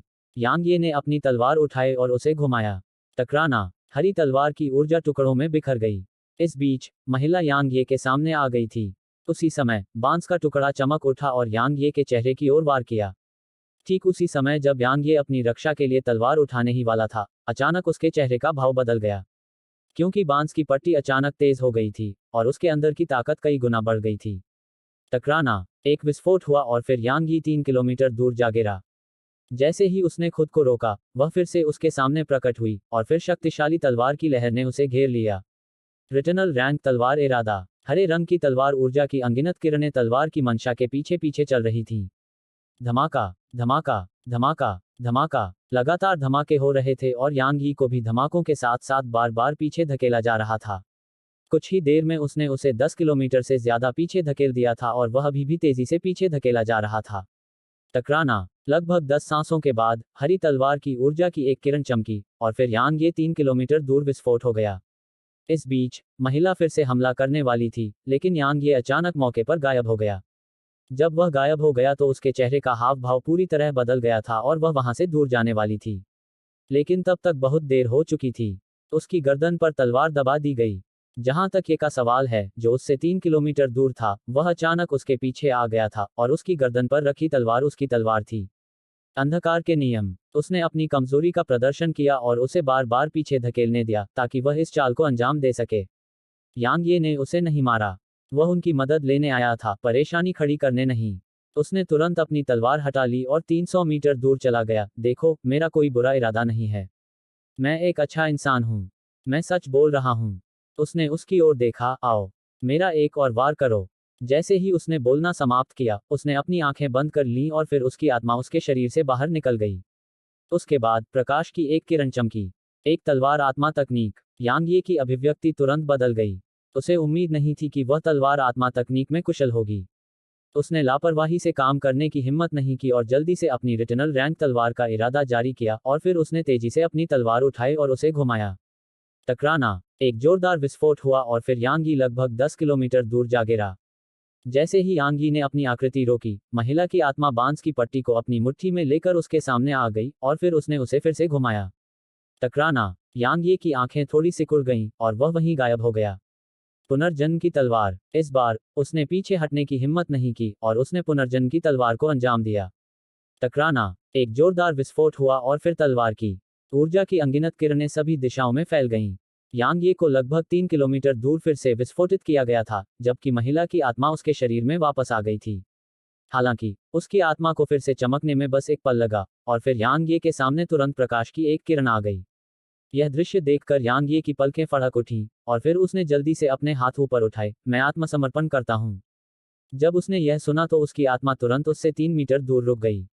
अचानक यांग ये की आकृति वहीं गायब हो गई, जबकि महिला के शरीर के पीछे की छाया छटपटाने लगी और फिर एक तलवार उसके शरीर के गले पर दबा दी गई। यांग ये ने उसकी आत्मा को देखते हुए अपनी तलवार उसके शरीर के गले पर रखी और उसने कहा, मैं तो बस मजाक कर रहा था। एक मजाक। औरत की आत्मा पर भाव बर्फ की तरह ठंडे हो गए थे। अगर किसी की निगाहें जानलेवा होती, तो यांग ये 100 से ज्यादा बार मर चुकी होती। इस बीच यांग ये अचानक पीछे की ओर बढ़ा। जैसे ही उसने ऐसा किया, महिला की आत्मा तुरंत काली रोशनी की किरण में बदल गई जो उसके शरीर में प्रवेश कर गई और फिर वह यांग ये को देखने के लिए मुड़ी और ठंडे स्वर में बोली, बेशर्म। जहां तक उसका सवाल है, तलवार साधकों के बीच लड़ाई ईमानदारी और निष्पक्ष तरीके से होनी चाहिए। कम से कम अतीत में उसके सामने आए तलवार साधकों ने इसी तरह लड़ाई लड़ी थी। हालांकि उसने यह उम्मीद नहीं की थी कि उसके सामने मौजूद तलवार साधक उसके साथ चालें चलेगा। जहां तक सवाल है, यह बेशर्मी थी, बेहद बेशर्मी। यांग ये ने अपना सिर हिलाया। आप गलत हैं। मैं गलत हूं। उसने ठंडे स्वर में कहा, तलवार साधकों को सीधा और खुला रहना चाहिए। लेकिन तुम कैसे व्यवहार करते हो? तुम तलवार साधक बनने के योग्य नहीं हो। यांग ये ने उत्तर दिया, आपने जो शुरुआत में कहा, मैं उससे वास्तव में सहमत हूँ। क्योंकि वह आपकी तलवार का दाव है, लेकिन आपने अंत में जो कहा, मैं उससे सहमत होने की हिम्मत नहीं कर सकता। हर एक तलवार साधक का अपना तलवार दाव होता है, और मेरा है अपने दिल की बात मानना। अगर मैं ईमानदार रहना चाहता हूँ, तो मैं रहूंगा, और अगर मैं खुला रहना चाहता हूँ, तो मैं रहूंगा। इसी तरह, अगर मैं बेशर्म रहना चाहता हूँ, तो मैं रहूंगा। समझे? बेबुनियाद तर्क। वह ठंडे स्वर में बोली, अगर तुम बेशर्म हो, तो बेशर्म हो। फिर भी तुम अपने लिए बहाने बनाने की कोशिश करते हो। पाखंडी। यांग ये ने कंधे उचका दिए, मैंने स्वीकार किया कि मैं बेशर्म हूँ। यांग ये ने एक पल के लिए रुककर कहा, चलो शर्त लगाते हैं। हम निष्पक्ष रूप से लड़ेंगे। अगर मैं हार गया, तो तुम जो चाहो करो। ठीक है। उसने पूछा, अगर मैं हार गई तो क्या होगा? यांग ये ने एक पल के लिए सोचा। वह बोलने ही वाला था कि अचानक वह बोल पड़ी, मेरे पास कोई आत्मा पोषण करने वाली लकड़ी नहीं है। यांग ये की पलकें फड़क उठीं। वह बेवकूफ नहीं है। यांग ये ने एक पल सोचा और कहा, मुझे पता है कि तुम्हारे पास आत्मा पोषण की लकड़ी नहीं है। तो हम ऐसा क्यों ना करें? अगर तुम हार गए, तो मुझे कु कबीले में ले आओ, और मैं आत्मा पोषण की लकड़ी पाने का अपना रास्ता खोज लूंगा। ठीक है। चिंता मत करो, मैं कुछ नहीं कर पाऊंगा। बस मेरी तरफ देखो। चाहे मैं कितना भी ताकतवर क्यों ना हो, मेरे लिए कु कबीले से आत्मा पोषण की लकड़ी का एक टुकड़ा चुराना असंभव है ना? वह बहुत देर तक चुप रही, फिर बोली, तो फिर तुम मुझे वहां क्यों ले जाना चाहते हो? अचानक, यांग ये ने कहा, तलवार के प्रति आपके दिल में कोई समस्या है। वह भौचक्की होकर बोली, क्या मतलब है तुम्हारा? यांग ये ने उसकी आंखों में देखा, एक तलवार साधक के रूप में, तुम्हें साहसपूर्वक आगे बढ़ना चाहिए, और तुम्हें अपने दिल में कोई डर नहीं रखना चाहिए। लेकिन तुमने क्या किया है? तुम मुझसे लड़ने से पहले ही अपनी हार के बारे में सोच रही हो। क्या यह कोई समस्या नहीं है? महिला की भौहें अभी भी आपस में चिपकी हुई थीं। वह कुछ कहना चाहती थी, और उसके होंठ हिल रहे थे, लेकिन अंत में उसने कुछ नहीं कहा। इस बीच, यांग ये ने कहा, तलवार की साधना करने वाले के रूप में, भले ही आपकी ताकत कम हो, आपको खुद पर विश्वास रखना चाहिए और अपने दिल में कोई डर नहीं रखना चाहिए। तभी आप अपनी असली ताकत को सही मायने में सामने ला सकते हैं। अगर आपके दिल में डर है, तो आप अपनी असली क्षमता से नहीं लड़ पाएंगे, और आप खुद को सीमित कर लेंगे। क्या बंधी हुई तलवार भी तलवार ही है? उसकी भौहें कसकर आपस में चिपकी हुई थीं। आपने जो कहा वह कुछ हद तक सही है, लेकिन मुझे ऐसा क्यों लग रहा है कि इसमें कुछ गड़बड़ है? बेशक कुछ गड़बड़ थी। यह कहना गलत नहीं था कि तलवार की साधना करने वाले को अपने दिल में कोई डर नहीं रखना चाहिए। हालांकि, अगर वह हार जाती तो क्या होता, इस बारे में पूछना इससे कोई लेना देना नहीं रखता। अगर वह यांग यी के साथ प्रतिस्पर्धा करने के लिए सहमत होने से पहले हर चीज के बारे में नहीं पूछती, तो वह निडर नहीं बल्कि मूर्ख होगी। यांग ये की पलकें झपकने लगी जब उसने उसकी बात सुनी, और फिर उसने जल्दी से कहा, मेरी तरफ देखो। कु कबीले की ताकत मेरी ताकत से अनगिनत गुना ज्यादा है, लेकिन मैं यहाँ आकर आत्मा को पोषण देने वाली लकड़ी का एक टुकड़ा मांगने की हिम्मत कैसे कर सकता हूँ? क्यों? उसने उसकी ओर देखा और जवाब दिया, मुझे लगता है कि ऐसा इसलिए है क्योंकि तुम मूर्ख हो। यांग यी अवाक रह गया। उसने आगे कहा, जबकि आपकी ताकत खराब नहीं है, लेकिन अगर आप आत्मा पोषण की लकड़ी चुराने की कोशिश करते हैं तो आप मौत को आमंत्रित कर रहे हैं। यांग ये ने अपना सिर हिलाया, नहीं, मैं बस निडर हूं। कु कबीला मुझसे कहीं ज्यादा ताकतवर है, लेकिन मैं उससे नहीं डरता। मेरे दिल में कोई डर नहीं है, सिर्फ आत्मविश्वास है। उसने यांग यी को परखा और कहा, तुम थोड़े निडर हो, लेकिन मुझे अभी भी लगता है कि तुम मूर्ख हो। यांग ये का चेहरा काला पड़ गया, तो क्या हम अब ठीक से बात नहीं कर सकते? वह उदासीनता से बोली, क्या तुम मेरे साथ तलवारबाजी में प्रतिस्पर्धा नहीं करना चाहते थे? यांग ये ने सिर हिलाया, तो फिर इसे शुरू करो। चलो निष्पक्ष रूप से लड़ें। जैसा तुम चाहो। जैसे ही उसने बोलना समाप्त किया, उसका आकार हरे प्रकाश की किरण में बदल गया जो उसी समय गायब हो गया। उसी समय, यांग ये भी उसी समय गायब हो गया। दो प्रकाश किरणों को बीच हवा में एक दूसरे से टकराने में ज्यादा समय नहीं लगा। टकराना, एक धमाका हुआ और फिर दोनों को पीछे की ओर धकेल दिया गया। इस बीच तलवार की ऊर्जा की अनगिनत किरणें लगातार उनके बीच के क्षेत्र से होकर गुजरी। कुछ ही देर में अंतरिक्ष का वह विस्तार टुकड़ों में कट गया। उन्होंने एक दूसरे को देखा और फिर वहीं गायब हो गए। वे एक दूसरे से लगभग 1 मीटर की दूरी पर थे जब वे फिर से दिखाई दिए। महिला ने अपनी कलाई को थोड़ा मोड़ा और उसके हाथ में रखी बांस की पट्टी तुरंत एक फुर्तीले सांप की तरह हिली और एक मुश्किल कोण पर यांग यी के गले की ओर वार किया। यांग यी की आंखें थोड़ी सिकुड़ गईं। उसने अपना दाहिना पैर थोड़ा सा बगल की ओर किया और फिर अपनी तलवार आगे की ओर घुमाई। उसकी तलवार बहुत तेज थी और वह बांस की पट्टी के ऊपरी भाग पर जा लगी। झनकार, यांग ये की तलवार और उसकी बांस की पट्टी एक साथ हिंसक रूप से हिली और फिर दोनों बार बार पीछे की ओर खिसकी। इस बीच उनके सामने की जगह टूट गई और उसे गड़गड़ाहट और ढहने में बस एक पल लगा। जैसे ही अंतरिक्ष का विस्तार सिमट गया, यांग यी एक प्रकाश किरण में परिवर्तित हो गई जो ब्लैक होल में प्रवेश कर गई। यांग यी के ब्लैक होल में प्रवेश करते ही महिला के चेहरे पर भाव बदल गए। ऐसा इसलिए हुआ क्योंकि ब्लैक होल वास्तव में उसकी दिशा में तेजी से फैलने लगा था। महिला ने लापरवाही से काम करने की हिम्मत नहीं की और वह तुरंत लगभग 10 किलोमीटर दूर चली गई।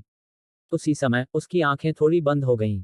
एक पल बाद उसकी आत्मा ने उसके शरीर को छोड़ दिया और फिर उसकी आत्मा ने बांस की पट्टी उठाई और उसे ब्लैक होल पर घुमाया। अनुभव करना। बांस की पट्टी से हरी तलवार की ऊर्जा की एक किरण चमक उठी। इस बार यह हरी तलवार की ऊर्जा की पिछली किरणों से अलग थी, क्योंकि जहां भी यह गुजरी वहां अंतरिक्ष में कोई तरंग नहीं उठी और यह थोड़ी अलौकिक थी, जैसे कि यह एक आत्मा थी। लेकिन जैसे ही तलवार की ऊर्जा ने घने काले अंतरिक्ष में प्रवेश किया, ब्लैक होल तुरंत फट गया और फिर उसमें से एक आकृति बाहर निकल आई। यह यांग यी की आकृति थी। यांग यी की आकृति 3 किलोमीटर तक उड़ी, उसके बाद अंततः उसने खुद को रोका और घने अंधेरे स्थान का विस्तार ठीक हो गया। यांग ये ने अपनी छाती पर नजर डाली। वहां एक चोट थी और यह बहुत गहरी थी। यह उसके शरीर में घुस गई थी। यदि वह उस महत्वपूर्ण क्षण पर थोड़ा भी न हिलता तो उसका हमला उसके दिल पर चोट पहुंचा देता। यह उसकी तलवार आत्मा तकनीक थी। यांग ये ने महिला की ओर देखा। उसे उम्मीद नहीं थी कि उसकी तलवार आत्मा तकनीक वास्तव में इतनी भयानक होगी। आखिरकार वह एक ब्लैक होल के भीतर था और उसने इसके भीतर बहुत बड़ी मात्रा में डार्क एनर्जी और डार्क मैटर को नियंत्रित किया था। उस समय वह एक सच्चे दायरे के विशेषज्ञ के हमले का विरोध करने में पूरी तरह सक्षम था। हालांकि वह उसके हमले से खुद का बचाव करने में सक्षम नहीं था। वह मजबूत है। यांग ये के चेहरे पर एक गंभीर भाव था। उसे आखिरकार पता चल गया कि उसने अपना शरीर छोड़ने और आत्मा के रूप में जाने की हिम्मत क्यों की थी। ऐसा इसलिए था क्योंकि अगर उसने उसे धोखा नहीं दिया होता तो उसके लिए उसके शरीर के करीब पहुंचना असंभव होता। वर्तमान में वह कु कबीले में उसकी स्थिति के बारे में उत्सुक था। अगर कु कबीले में कोई भी इतना शक्तिशाली होता तो कु कबीला बिल्कुल असामान्य होता। इस बीच उसने अचानक कहा, तलवार दाव में आपकी उपलब्धियां खराब नहीं हैं। दुर्भाग्य से आपकी तलवार तकनीक बहुत कमजोर है। बेशक भले ही आपके पास एक अच्छी तलवार तकनीक हो, फिर भी आप मेरे सामने कोई मुकाबला नहीं कर सकते। एक साथी तलवार साधक के रूप में, जबकि आप थोड़े बेशर्म हैं, आपने जो पहले कहा वह गलत नहीं था। यह आपका अपना तलवार दाव है, इसलिए आप जा सकते हैं। यांग ये यह सुनकर थोड़ा स्तब्ध रह गया और फिर उसने अपना सिर हिलाया और मुस्कुराया, मैं अभी तक गंभीर नहीं हुआ हूं। चलो फिर से कोशिश करते हैं। यह कहते हुए वह धीरे धीरे उसकी दिशा में चलने लगा। जब उसने देखा कि वह लड़ाई जारी रखने का इरादा रखता है तो उसका चेहरा तुरंत बर्फ की तरह ठंडा हो गया। तुमने खुद ही यह सब लादा है। जैसे ही उसने बोलना समाप्त किया, उसने अपनी कलाई को थोड़ा हिलाया और फिर उसके हाथ में रखे बांस के टुकड़े से प्रकाश की एक किरण चमक उठी। प्रकाश की किरण अंतरिक्ष में चमकती हुई तुरंत यांग ये के सामने आ पहुंची। हालांकि जब तलवार की ऊर्जा यांग ये से लगभग 3 मीटर दूर पहुंची तो यह अचानक धीमी हो गई और फिर यह धीमी और धीमी होती गई। जब यह यांग ये के सामने पहुंची तो यह पूरी तरह से रुक गई और यह अधिक से अधिक अलौकिक होती गई। तलवार डोमेन। तलवार का क्षेत्र सभी तलवार इरादों को दबा सकता था। तलवार ऊर्जा की हरी किरण में उसकी तलवार की मंशा समाहित थी और तलवार की मंशा ही वह वजह थी जिसकी वजह से वह इतनी मजबूत थी। लेकिन तलवार डोमेन ने सहज रूप से सभी तलवार इरादों का मुकाबला किया। यह कहा जा सकता है कि यांग ये सभी तलवार साधकों के लिए अभिशाप या प्रतिपक्ष था। बेशक उसके प्रतिद्वंद्वी की ताकत उससे बहुत ज्यादा नहीं हो सकती थी, अन्यथा वह अपने प्रतिद्वंद्वी को दबाने के लिए तलवार क्षेत्र का उपयोग करने की हिम्मत नहीं करता, क्योंकि थोड़ी सी भी गलती उसके जीवनकाल को पूरी तरह से समाप्त कर सकती थी। बेशक एक और प्रकार का तलवार साधक था जो इस पर विजय प्राप्त कर सकता था। यह तलवार साधक का वह प्रकार था जो तलवार के इरादे का उपयोग नहीं करता था। उदाहरण के लिए, एक हाथ वाली महिला जिससे उसने स्काई कॉन्टिनेंट पर लड़ाई की थी। उसके पास तलवार का इरादा नहीं था, इसलिए तलवार का क्षेत्र उसे बिल्कुल भी दबा नहीं सका। जहां तक उसके पहले वाली महिला का प्रश्न है, तो वह स्पष्टतः इनमें से किसी भी उदाहरण के अनुरूप नहीं थी। यह देखते ही उसकी आंखें तुरंत चौड़ी हो गईं और वे सदमे और अविश्वास से भर गईं। वह तलवार डोमेन है। असंभव। आप जैसा कोई व्यक्ति तलवार डोमेन को कैसे समझ सकता है? यांग ये ने जब यह बात सुनी तो उसका चेहरा तुरंत काला पड़ गया। इस बीच उसने अचानक अपना सिर हिलाया, असंभव। मैं निश्चित रूप से कुछ देख रही हूं। जैसे ही उसने बोलना समाप्त किया, उसने फिर से यांग ये पर अपनी तलवार लहराई। अनुभव करना। हरे रंग की तलवार जैसी ऊर्जा की एक किरण चमक उठी। यांग ये अवाक रह गया। पहले की तरह उसका हमला यांग यी से लगभग 1 मीटर दूर रुक गया और फिर धीरे धीरे गायब हो गया। तलवार डोमेन ने तलवार के इरादे को दबा दिया। जब तक वह अपनी तलवार की मंशा को नहीं छोड़ती, वह उससे बिल्कुल भी नहीं लड़ सकती थी। हालांकि अगर वह अपनी तलवार की मंशा को छोड़ देती तो वह उससे मुकाबला नहीं कर पाती। उसकी तलवार की मंशा ही आधी वजह थी कि उसकी तलवार आत्मा तकनीक इतनी मजबूत थी। यांग ये को तलवार की मंशा के बिना तलवार आत्मा तकनीक से डरने की बिल्कुल भी आवश्यकता नहीं थी। इस बीच वह यांग ये को घूरती रही। इस बार उसे पता था कि वह गलत नहीं थी। काफी समय बीतने के बाद उसने धीमी आवाज में कहा, आपने तलवार डोमेन को कैसे समझा? यांग यी के मुंह के कोनों पर एक मुस्कुराहट उभरी, आप जानना चाहते हैं? उसने सिर हिलाया। यांग ये मुस्कुराया, हम भविष्य में एक साथ इसका अध्ययन कर सकते हैं। ठीक है। वह उसे देखती रही और उसकी आंखों में आश्चर्य की झलक उभरी, सच में? यांग ये ने गंभीरता से कहा, बेशक। वह बोलने ही वाली थी कि अचानक उसे कुछ याद आ गया, इसलिए उसने कुछ देर तक सोचा और फिर जवाब दिया, मेरे पास आत्मा को पोषण देने वाली लकड़ी नहीं है। यांग ये ने अपना हाथ हिलाया और गंभीरता से बोला, तुम किस बारे में बात कर रहे हो? तुमसे मिलकर ऐसा लगा जैसे किसी पुराने दोस्त से मिल रहा हूं। इस तरह की बातें करना दुख देता है। तो क्यों ना हम साथ मिलकर तलवार दाव का अध्ययन करने के लिए कोई जगह खोजें? मैं तुम्हारी तलवार आत्मा तकनीक के बारे में भी बहुत उत्सुक हूं। उसने एक पल सोचा और कहा, मैं तुम्हें कु कबीले में ले जा सकती हूं। लेकिन बेहतर होगा कि तुम जल्दबाजी में कोई काम ना करो, वरना तुम मर जाओगे। यांग ये अपने दिल में बहुत खुश था और उसने जल्दी से जवाब दिया, मैं मूर्ख नहीं हूं, तो मैं ऐसा कैसे कर सकता हूं? इसके अलावा क्या आपको लगता है कि मैं ऐसा करने में सक्षम हूं? उसने सिर हिलाया, चलो चलें। वह पलटी और दूर जाकर गायब हो गई। यांग ये ने मन ही मन राहत की सांस ली और फिर वह जल्दी से अपनी तलवार लेकर उसके पीछे चला गया। उसके साथ बातचीत के दौरान यांग ये को पता चला कि उसका नाम कुजुई था और वह कु कबीले की शिष्या थी। वह अभी कुयान प्रणाली की सुरक्षा की प्रभारी थी। इसके अलावा वह कोई और जानकारी हासिल करने में सक्षम नहीं था। वह काफी भोली लग रही थी, लेकिन वह वास्तव में बहुत चतुर थी और वह उसके प्रति सतर्क थी। यांग ये ने चालाकी करने की कोशिश करना बंद कर दिया, क्योंकि अगर वह अब भी ऐसा करने की कोशिश करता तो वह उसे नीची निगाह से देखती। यांग ये और कु झुई को कुयान महाद्वीप पर पहुंचने में ज्यादा समय नहीं लगा, या ज्यादा सटीक रूप से कहें तो वे कुयान शहर में पहुंच गए। पूरे महाद्वीप में सिर्फ एक शहर था, कुयान शहर, और यह यांग कबीले से काफी मिलता जुलता था। कुयान शहर तुलनात्मक रूप से शांत था और इसकी सड़कों पर ज्यादा लोग नहीं थे। उसे कभी कभार लोग दिखाई देते थे, लेकिन वे बस जल्दी में निकल जाते थे। उन्हें एक निवास स्थान पर पहुंचने में ज्यादा समय नहीं लगा। जैसे ही वे वहां प्रवेश करने वाले थे, एक आदमी वहां से बाहर आया। जब उसने कु झुई को देखा तो उसने थोड़ा सिर हिलाया, लेकिन जब उसने यांगे को देखा तो वह थोड़ा चौंक गया। उसने पूछा, झुई, यह कौन है? कु झुई ने उत्तर दिया, एक दोस्त। एक दोस्त? वह आदमी दंग रह गया। उसने यांगे को नाप कर देखा और उसकी नजर अंत में यांगे की तलवार पर रुकी। भाई, तुम तलवार साधक हो? यांगे ने सिर हिलाया, मैं हूं। आदमी ने थोड़ा सिर हिलाया, मैं कुजुलिन हूं, झुई का बड़ा भाई। कु कबीले में आपका स्वागत है। यांग ये मुस्कुराया, धन्यवाद। कु झुलिन ने मुस्कुराते हुए कहा, मुझे दूसरे काम निपटाने हैं। अलविदा। जैसे ही उसने बोलना समाप्त किया, वह यांग यी के चारों ओर घूम गया और दूर जाकर गायब हो गया। चलो चलें। कु जुई ने मुड़कर निवास में प्रवेश किया। यांग ये जल्दी से उसके पास गया और बोला, तुम्हारा बड़ा भाई एक अच्छा लड़का है। कु जुई चुप रही। यांग ये ने आगे कहा, मेरे आने से पहले कई लोगों ने मुझे ऐसा न करने को कहा था। उन्होंने कहा कि कु कबीला बहुत रहस्यमय है और यांग कबीला और वो कबीला आपके कु कबीले को अपमानित करने की हिम्मत नहीं कर सकते। बहन झुई, मुझे कुछ बताओ। क्या आपका कु कबीला? अचानक वह रुकी और उसे देखने के लिए मुड़ी। मैं तुम्हारी बहन झुई नहीं हूं। वह बात खत्म करने के बाद मुड़ी और चली गई।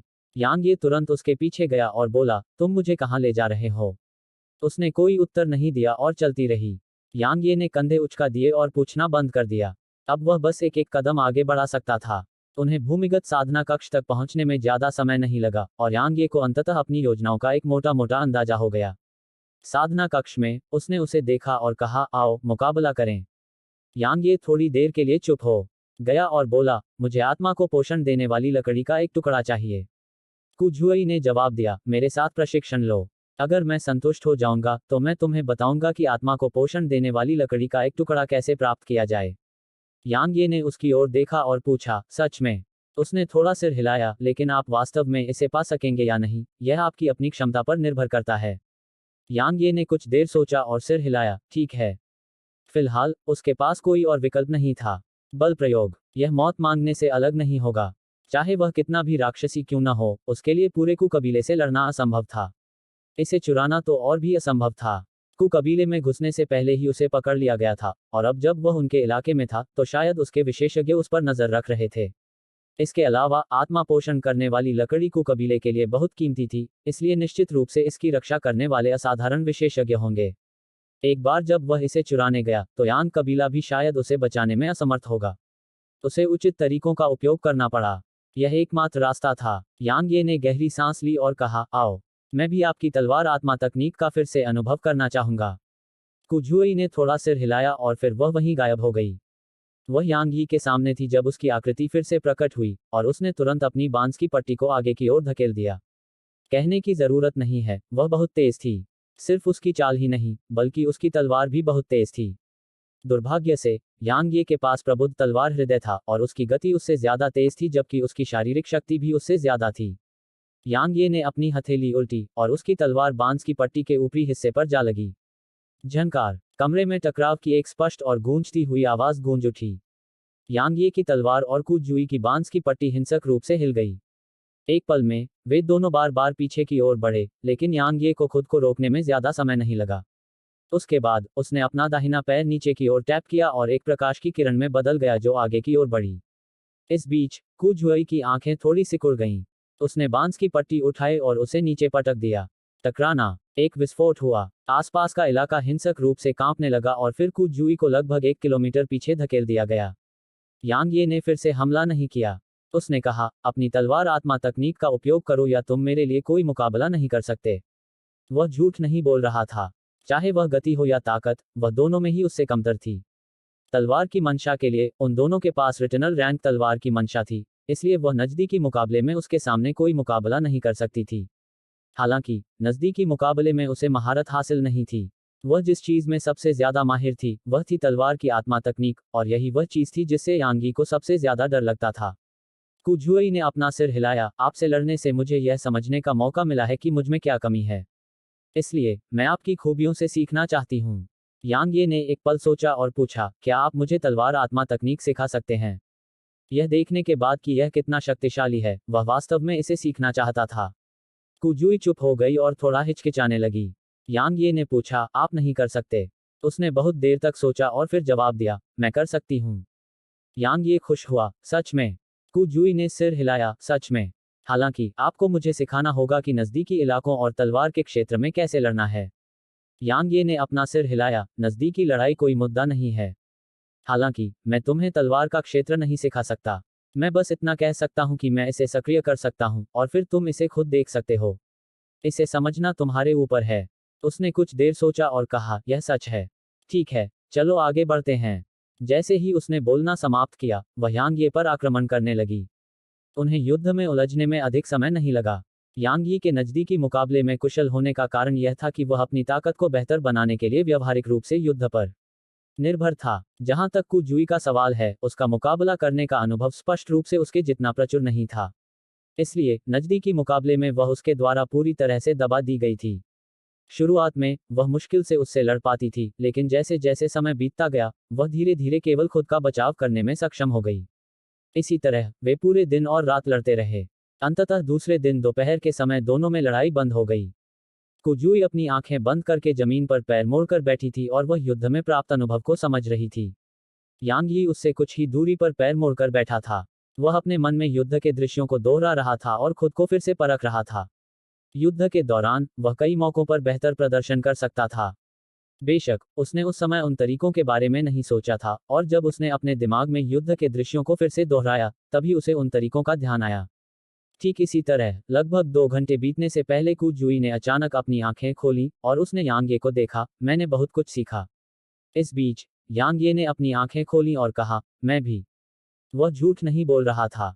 एन नानजिंग के साथ उसकी लड़ाइयां अलग थीं। वह तलवार की साधक नहीं थी, इसलिए जब तलवार दाव की बात आई तो वह ज्यादा मदद नहीं कर सकी। लेकिन कुजुई अलग थी। वह तलवार चलाने वाली साधिका थी। हालांकि नजदीकी लड़ाई में उसकी क्षमता उसके मुकाबले कमतर थी, लेकिन उसके पास कई मजबूत बिंदु थे जिनसे वह सीख सकता था, और अगर वह उन्हें सीख लेता तो वे तलवार चलाने की उसकी तकनीक को और भी बेहतर बना देते। संक्षेप में कहें तो दोनों ने अपने अभ्यास सत्र से बहुत कुछ हासिल किया था। इस बीच कुजुई धीरे से खड़ा हुआ और बोला, क्या आप मेरी तलवार आत्मा तकनीक सीखना चाहते हैं? यांग ये ने सिर हिलाया, हाँ मैं करता हूँ। उसने कहा, मुझे अपनी आत्मा को देखने दो। यांग यी ने एक पल सोचा, और फिर उसने अपने दिल में एक आदेश जारी किया। एक पल में, उसकी आत्मा उसके शरीर से बाहर आ गई। कुजुई की अभिव्यक्ति बदल गई जब उसने उसकी आत्मा को देखा, यह असंभव है। यांग ये की आत्मा उसके शरीर के ऊपर हवा में तैर रही थी, और कुजुई की आंखें सदमे से भर गईं। यांग ये ने पूछा, असंभव क्या है? वह उसे बहुत देर तक देखती रही और बोली, तुम्हारी आत्मा बहुत शक्तिशाली है। क्या तुम दूसरों की आत्माएं खा रहे हो? दूसरों की आत्मा को खा जाना। यांग ये ने भौहें सिकोड़ी। वह अपना सिर हिलाने ही वाला था कि अचानक उसे आदिकालीन शिवालय का ख्याल आया। उसने किसी की आत्मा को नहीं खाया था। हालांकि प्राइमोर्डियल पैगोडा अक्सर ऐसी हरकतें करता था। आखिरकार कई लोगों ने उसके शरीर पर कब्जा करने की कोशिश की थी, और प्राइमोर्डियल पैगोडा ने उन सभी को मार डाला था। उन्हें मारने के बाद उनकी आत्माओं की ऊर्जा निश्चित रूप से उसके द्वारा अवशोषित कर ली गई थी। तो इसीलिए उसकी आत्मा इतनी मजबूत थी। इस बीच कुजुई ने कहा, आत्माओं को भी रैंक में विभाजित किया गया है। आपकी आत्मा अभी स्वर्ग रैंक पर है। जीनित रैंक इसके ऊपर है, और सच्चा रैंक जीनित रैंक से ऊपर है। वह एक क्षण रुकी और बोली, मेरी आत्मा इस समय स्वर्ग स्तर पर है, और ऐसा इसलिए है क्योंकि मैं अक्सर अपनी आत्मा का अभ्यास करती हूँ। स्वर्ग रैंक। यांग ये मुस्कुराया, कोई बात नहीं, यह अच्छी खबर है। उसने सिर हिलाया और कहा, वास्तव में तलवार आत्मा तकनीकें इतनी कठिन नहीं हैं। कम से कम वे आपके लिए कठिन नहीं हैं क्योंकि तलवार दांव में आपकी उपलब्धियां दुर्जेय हैं और आपकी आत्मा भी पर्याप्त रूप से मजबूत है। यांग ये ने सिर हिलाया, मुझे आशा है कि ऐसा होगा। वह यांग ये के पास गई। मैं तुम्हें पहले एक आत्मा तकनीक सिखाऊंगी। एक आत्मा तकनीक एक मानसिक साधना तकनीक है। एक बार जब तुम इसे सीख लोगे, तो तुम्हारे पास मौजूद हर तलवार तकनीक को आत्मा के साथ निष्पादित किया जा सकेगा। यांग ये की आंखें चमक उठी जब उसने यह सुना। यह क्या दर्शाता है? यह दर्शाता है कि वह तलवार की आत्मा तकनीक के रूप में पुनर्जन्म की तलवार को निष्पादित कर सकता है। कुजुई ने अचानक पूछा, क्या आप जानते हैं कि तलवार आत्मा तकनीक सामान्य तलवार तकनीकों से अधिक शक्तिशाली क्यों है? यांग ये ने उसकी ओर देखा और पूछा, क्यों? उसने कहा, वास्तव में यह सही नहीं है। तलवार आत्मा तकनीकों की अपनी अनूठी विशेषताएं हैं, लेकिन तलवार तकनीकें भी बेहद मजबूत हैं। यहां तक कि तलवार आत्मा तकनीकें भी कुछ दुर्जेय तलवार तकनीकों का विरोध करने में सक्षम नहीं हैं। अंत में, यह उपयोगकर्ता और तकनीक के स्तर पर निर्भर करता है। आपकी तलवार तकनीक मेरी तलवार आत्मा तकनीक जितनी मजबूत नहीं है। इसका कारण यह है कि मेरी तलवार आत्मा तकनीक जेनिथ रैंक पर है। यदि आपकी तलवार तकनीक जेनिथ रैंक पर है, तो हमारी लड़ाई का नतीजा अलग हो सकता है। यांग ये ने एक पल सोचा और कहा, तलवार आत्मा तकनीक के बारे में क्या खास है? कुजुई ने कुछ नहीं कहा। उसने बस लापरवाही से अपनी बांस की पट्टी हिलाई। प्रकाश की एक अलौकिक किरण चमकी और उसे उनकी दृष्टि के क्षेत्र से गायब होने में अधिक समय नहीं लगा। इस बीच कुजुई ने कहा, देखा, जब वे गुजरते हैं तो अंतरिक्ष में उतार चढ़ाव नहीं होता। यह आत्मिक ऊर्जा है, साधना की एक अलग विधि। इसका अनूठा गुण यह है कि यह आकाशीय है। यह अंतरिक्ष के समानांतर चलती है, और यह अंतरिक्ष के भीतर नहीं रहती। इसके अलावा, यह सीधे मन और आत्मा पर हमला करती है। इसे नष्ट करने के लिए केवल दो तरीके हैं। पहला है इसे नष्ट करने के लिए आत्मिक ऊर्जा का उपयोग करना, और दूसरा है इसे बलपूर्वक नष्ट करना। यांग ये हैरान था, बलपूर्वक। कुजुई ने सिर हिलाया, वास्तव में उस ब्लैक होल के भीतर रहते हुए आप बहुत शक्तिशाली थे, लेकिन आपकी ताकत मेरी तलवार आत्मा तकनीक को रोकने के लिए पर्याप्त नहीं थी क्योंकि यह पर्याप्त मजबूत नहीं थी। केवल एक बल जो अंतरिक्ष में एक समानांतर बिंदु को प्रभावित करने के लिए पर्याप्त मजबूत है, उसे नष्ट कर सकता है। यांग ये ने अपना सिर हिलाया, मैं वास्तव में समझ नहीं पाया कि समानांतर स्थिति से आपका क्या मतलब है। अचानक कुजुई उसकी ओर चलने लगी। यांग ये ने उसकी ओर देखा और दूर नहीं हटा। उसे वहां पहुंचने में ज्यादा समय नहीं लगा जहां वह खड़ा था, और फिर उसकी आकृति उसकी आत्मा के साथ ओवरलैप हो गई थी। कुछ देर बाद कुजुई पीछे हटी और बोली, देखा, अगर मैं कोई ऊर्जा इस्तेमाल न करूं, तो मैं तुम्हारी आत्मा के साथ ओवरलैप हो सकती हूं। क्यों? क्योंकि मेरा शरीर और तुम्हारी आत्मा एक ही समानांतर स्थान पर नहीं है। यही आत्मा की अनूठी विशेषता है। यांग ये को तुरंत समझ आ गया कि जब उसने उसे इस तरह समझाया तो उसका क्या मतलब था। इस बीच कुजुई ने कहा, हालांकि जब तलवार तकनीक या साधक एक निश्चित स्तर की ताकत हासिल कर लेता है, तो आत्मा तकनीक भी उनका विरोध नहीं कर सकती। इसलिए, जबकि आत्मा तकनीकों की अपनी अनूठी विशेषताएं होती हैं, सामान्य तकनीकें भी मजबूत होती हैं। इस प्रकार, कोई भी तलवार तकनीक या आत्मा तकनीक वास्तव में मजबूत नहीं होती है, और यह सब उपयोगकर्ता की ताकत पर निर्भर करता है। यांग ये ने सिर हिलाया। वह वास्तव में उससे सहमत था जो उसने अभी कहा था। चाहे वह कोई भी आत्मा तकनीक या तलवार तकनीक हो, वे उपयोगकर्ता पर निर्भर करते थे। इस बीच कुजुई ने यांग ये के माथे पर रोशनी की किरण फेंकी। उसी समय उसके दिमाग में जानकारी के कई धागे उभर आए। तलवार तकनीक की मानसिक साधना विधि। जेनिथ रैंक आत्मा तकनीक की मानसिक साधना विधि। यांग यी ने अपनी आंखें बंद कर लीं और उसे सब कुछ पूरी तरह से समझने में लगभग 15 मिनट लगे। उसके बाद यांग ये ने कुजुई के साथ प्रशिक्षण शुरू किया, जबकि उसने उसे तलवार आत्मा तकनीक सिखाई। समय तेजी से बीत गया। पलक झपकते ही 3 दिन बीत गए। यांग ये की आंखें थोड़ी बंद थीं और वह ध्यान की अवस्था में लग रहा था। इस बीच कुजुई उससे बहुत दूर नहीं थी और वह चुपचाप उसे देख रही थी। 15 मिनट बाद यांग यी की आत्मा अचानक उसके शरीर से बाहर निकल गई और फिर उसने अपनी तलवार को अपने माथे के बीच में दबा लिया। एक पल बाद उसकी आत्मा प्रकाश की किरण में बदल गई जो मौके पर ही गायब हो गई। पुनर्जन्म की तलवार। पुनर्जन्म की तलवार का आत्मा संस्करण। यह बहुत तेज था, बिल्कुल तेज। यह कहा जा सकता है कि आत्मा संस्करण पुनर्जन्म की तलवार के सामान्य संस्करण की तुलना में कम से कम 2 गुना तेज था। इसकी ताकत के लिए यह कहा जा सकता है कि इसमें गुणात्मक परिवर्तन आया है, क्योंकि पुनर्जन्म की तलवार का आत्मा संस्करण जेनिथ रैंक पर था। अतीत में पुनर्जन्म की तलवार ने हाफ स्टेप ट्रू रियल्म विशेषज्ञों के लिए कोई खतरा पैदा नहीं किया था। फिर भी अब पुनर्जन्म की तलवार का आत्मा संस्करण हाफ स्टेप ट्रू रियल्म विशेषज्ञों को मार सकता है। जहां तक ट्रू रियल्म विशेषज्ञों का सवाल है, यह उनके खिलाफ अभी भी थोड़ा अपर्याप्त था। जब तक लकड़ी की तलवार उसके साथ मिलकर काम करने के लिए तैयार नहीं होती, तब तक शायद यह ट्रू रियल्म विशेषज्ञ के लिए खतरा पैदा करने में सक्षम होगी।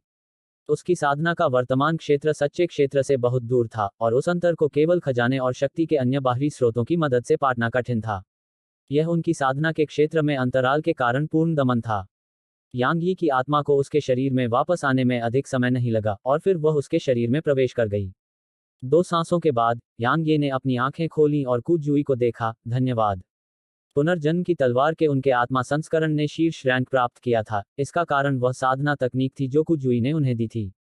यह कहा जा सकता है कि आत्मा मानसिक साधना तकनीक ने उनके पुनर्जन्म की तलवार को चरम सीमा तक उन्नत कर दिया था, इसलिए यह स्पष्ट था कि वह तकनीक कितनी मूल्यवान थी। बेशक कुजुई ने भी काफी कुछ हासिल किया था। इस अवधि के दौरान यांग ये ने बिल्कुल भी पीछे नहीं हटे और उसने अपना सारा अनुभव उसके साथ साझा किया। इसके अलावा उसने अक्सर तलवार डोमेन को सक्रिय किया ताकि वह उसका निरीक्षण कर सके। संक्षेप में कहें तो दोनों में काफी सुधार हुआ है। कुजुई ने यांग ये की ओर देखा और कहा, अब हम एक दूसरे के प्रति कुछ भी देनदार नहीं हैं। यांग ये ने हंसते हुए कहा, ऐसा मत करो, अब हम दोस्त हैं। उसने उदासीनता से उसकी ओर देखा और फिर मुड़कर चली गई। यांग ये जल्दी से उसके पीछे गया। बहन जुई, आत्मा को पोषण देने वाली लकड़ी के बारे में। वह रुकी, कुछ देर के लिए चुप हो गई और बोली, आत्मा पोषण करने वाला पेड़ मेरे कु कबीले का एक अनमोल खजाना है। किसी बाहरी व्यक्ति की तो बात ही छोड़िए, कु कबीले के किसी सदस्य के लिए भी आत्मा पोषण करने वाली लकड़ी का एक टुकड़ा पाना मुश्किल है। यांग ये चुपचाप सुनता रहा। उन्होंने आगे कहा, हालांकि आत्मा को पोषण देने वाली लकड़ी का एक टुकड़ा प्राप्त करने का एक तरीका है। यांग ये ने जल्दी से पूछा, कैसे? उसने जवाब दिया, जब मेरे कबीले ने इतने साल पहले आत्मा पोषण करने वाले पेड़ को प्राप्त किया था, तब यह बुरी तरह से क्षतिग्रस्त अवस्था में था। हालांकि हम वर्षों से इसके उपचार के लिए सभी तरह के तरीकों का इस्तेमाल कर रहे हैं, लेकिन हम इसे ठीक नहीं कर पाए हैं। पिछले कुछ सालों में इसकी चोटें और भी खराब होती जा रही हैं, और खास तौर पर इसकी जड़ों के लिए। यह मुरझाने लगा है। वह एक पल के लिए रुकी और बोली, हम लगातार इसे ठीक करने का तरीका खोज रहे हैं। अगर आप इसे ठीक करने या इसकी चोटों को कम करने में सक्षम हैं, तो आत्मा पोषण लकड़ी का एक टुकड़ा प्राप्त करना कोई समस्या नहीं होगी। इसे ठीक करो। यांग ये एक पल के लिए स्तब्ध रह गया और फिर उसने जल्दी से कहा, मैं इसमें कुशल हूं।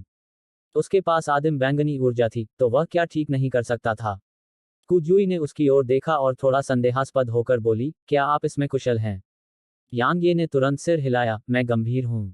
मैं इसमें बहुत कुशल हूं। बहन जुई, अगर मैं ईमानदारी से कहूं तो अगर मैं भी इसे ठीक नहीं कर सकता, तो आपके आत्मा पोषण वृक्ष को बचाना असंभव है।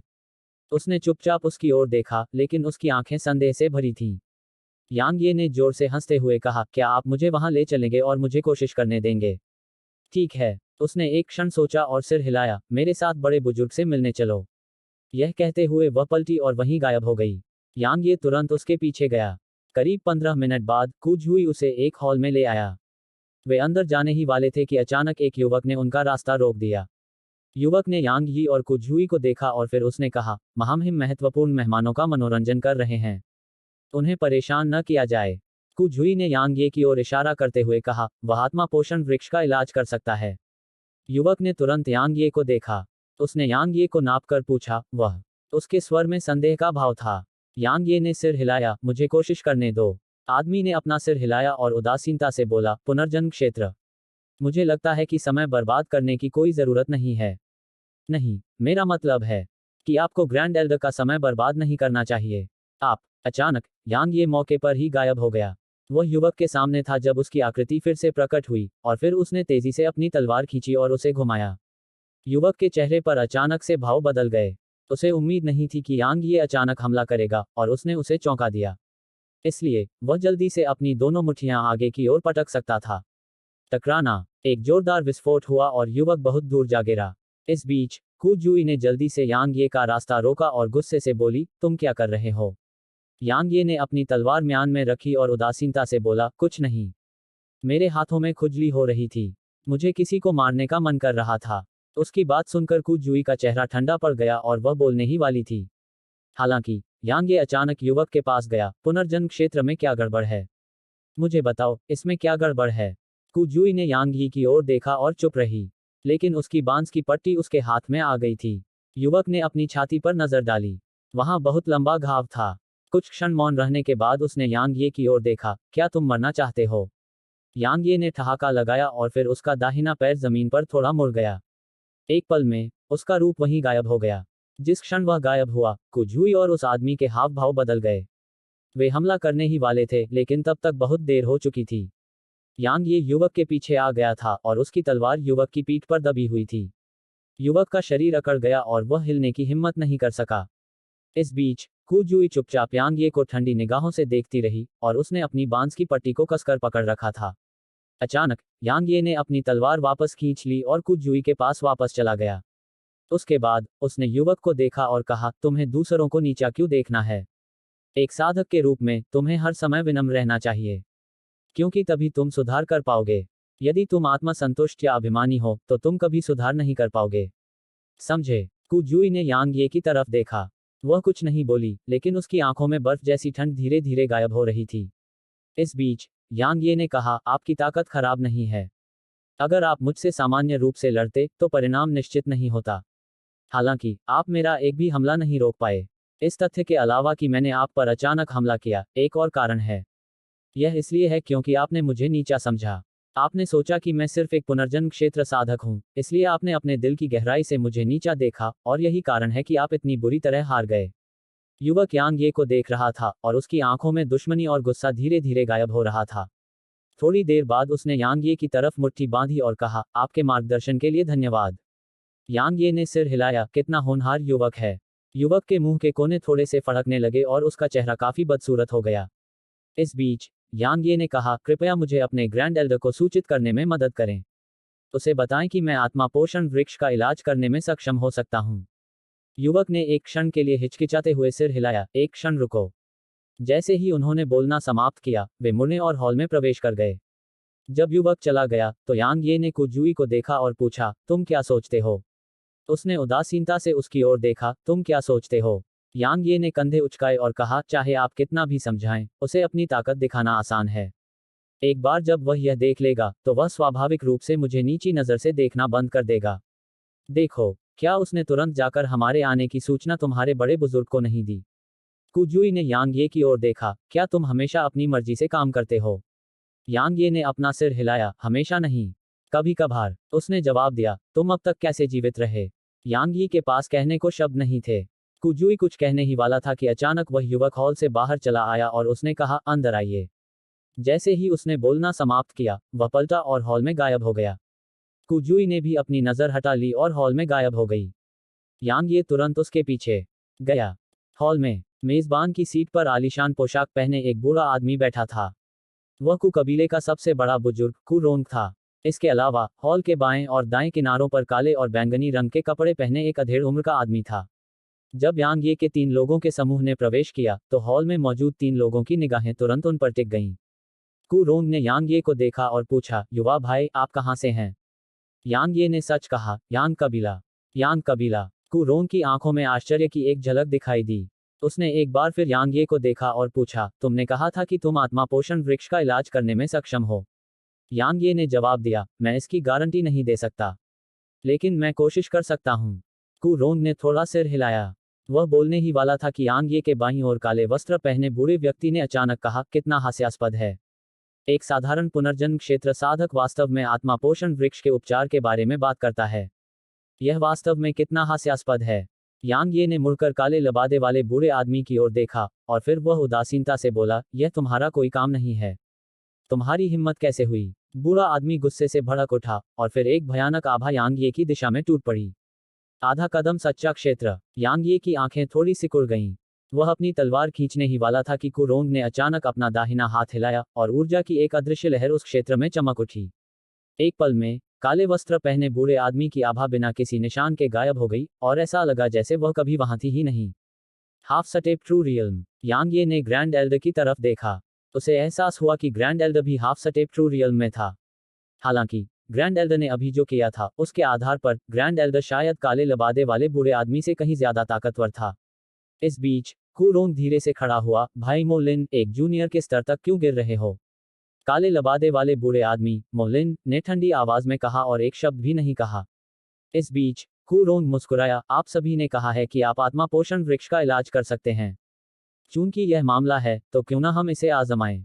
चिंता न करें, जब तक आप वास्तव में इसका इलाज कर सकते हैं तब तक मैं आपके अनुरोधों पर सहमत हो जाऊंगा।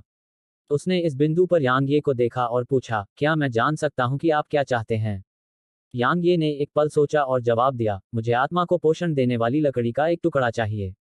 कुरोंग ने यांग ये की ओर देखा और कहा, जब तक आप इसे स्वस्थ कर सकते हैं मेरा कु कबीला आपको एक दे सकता है।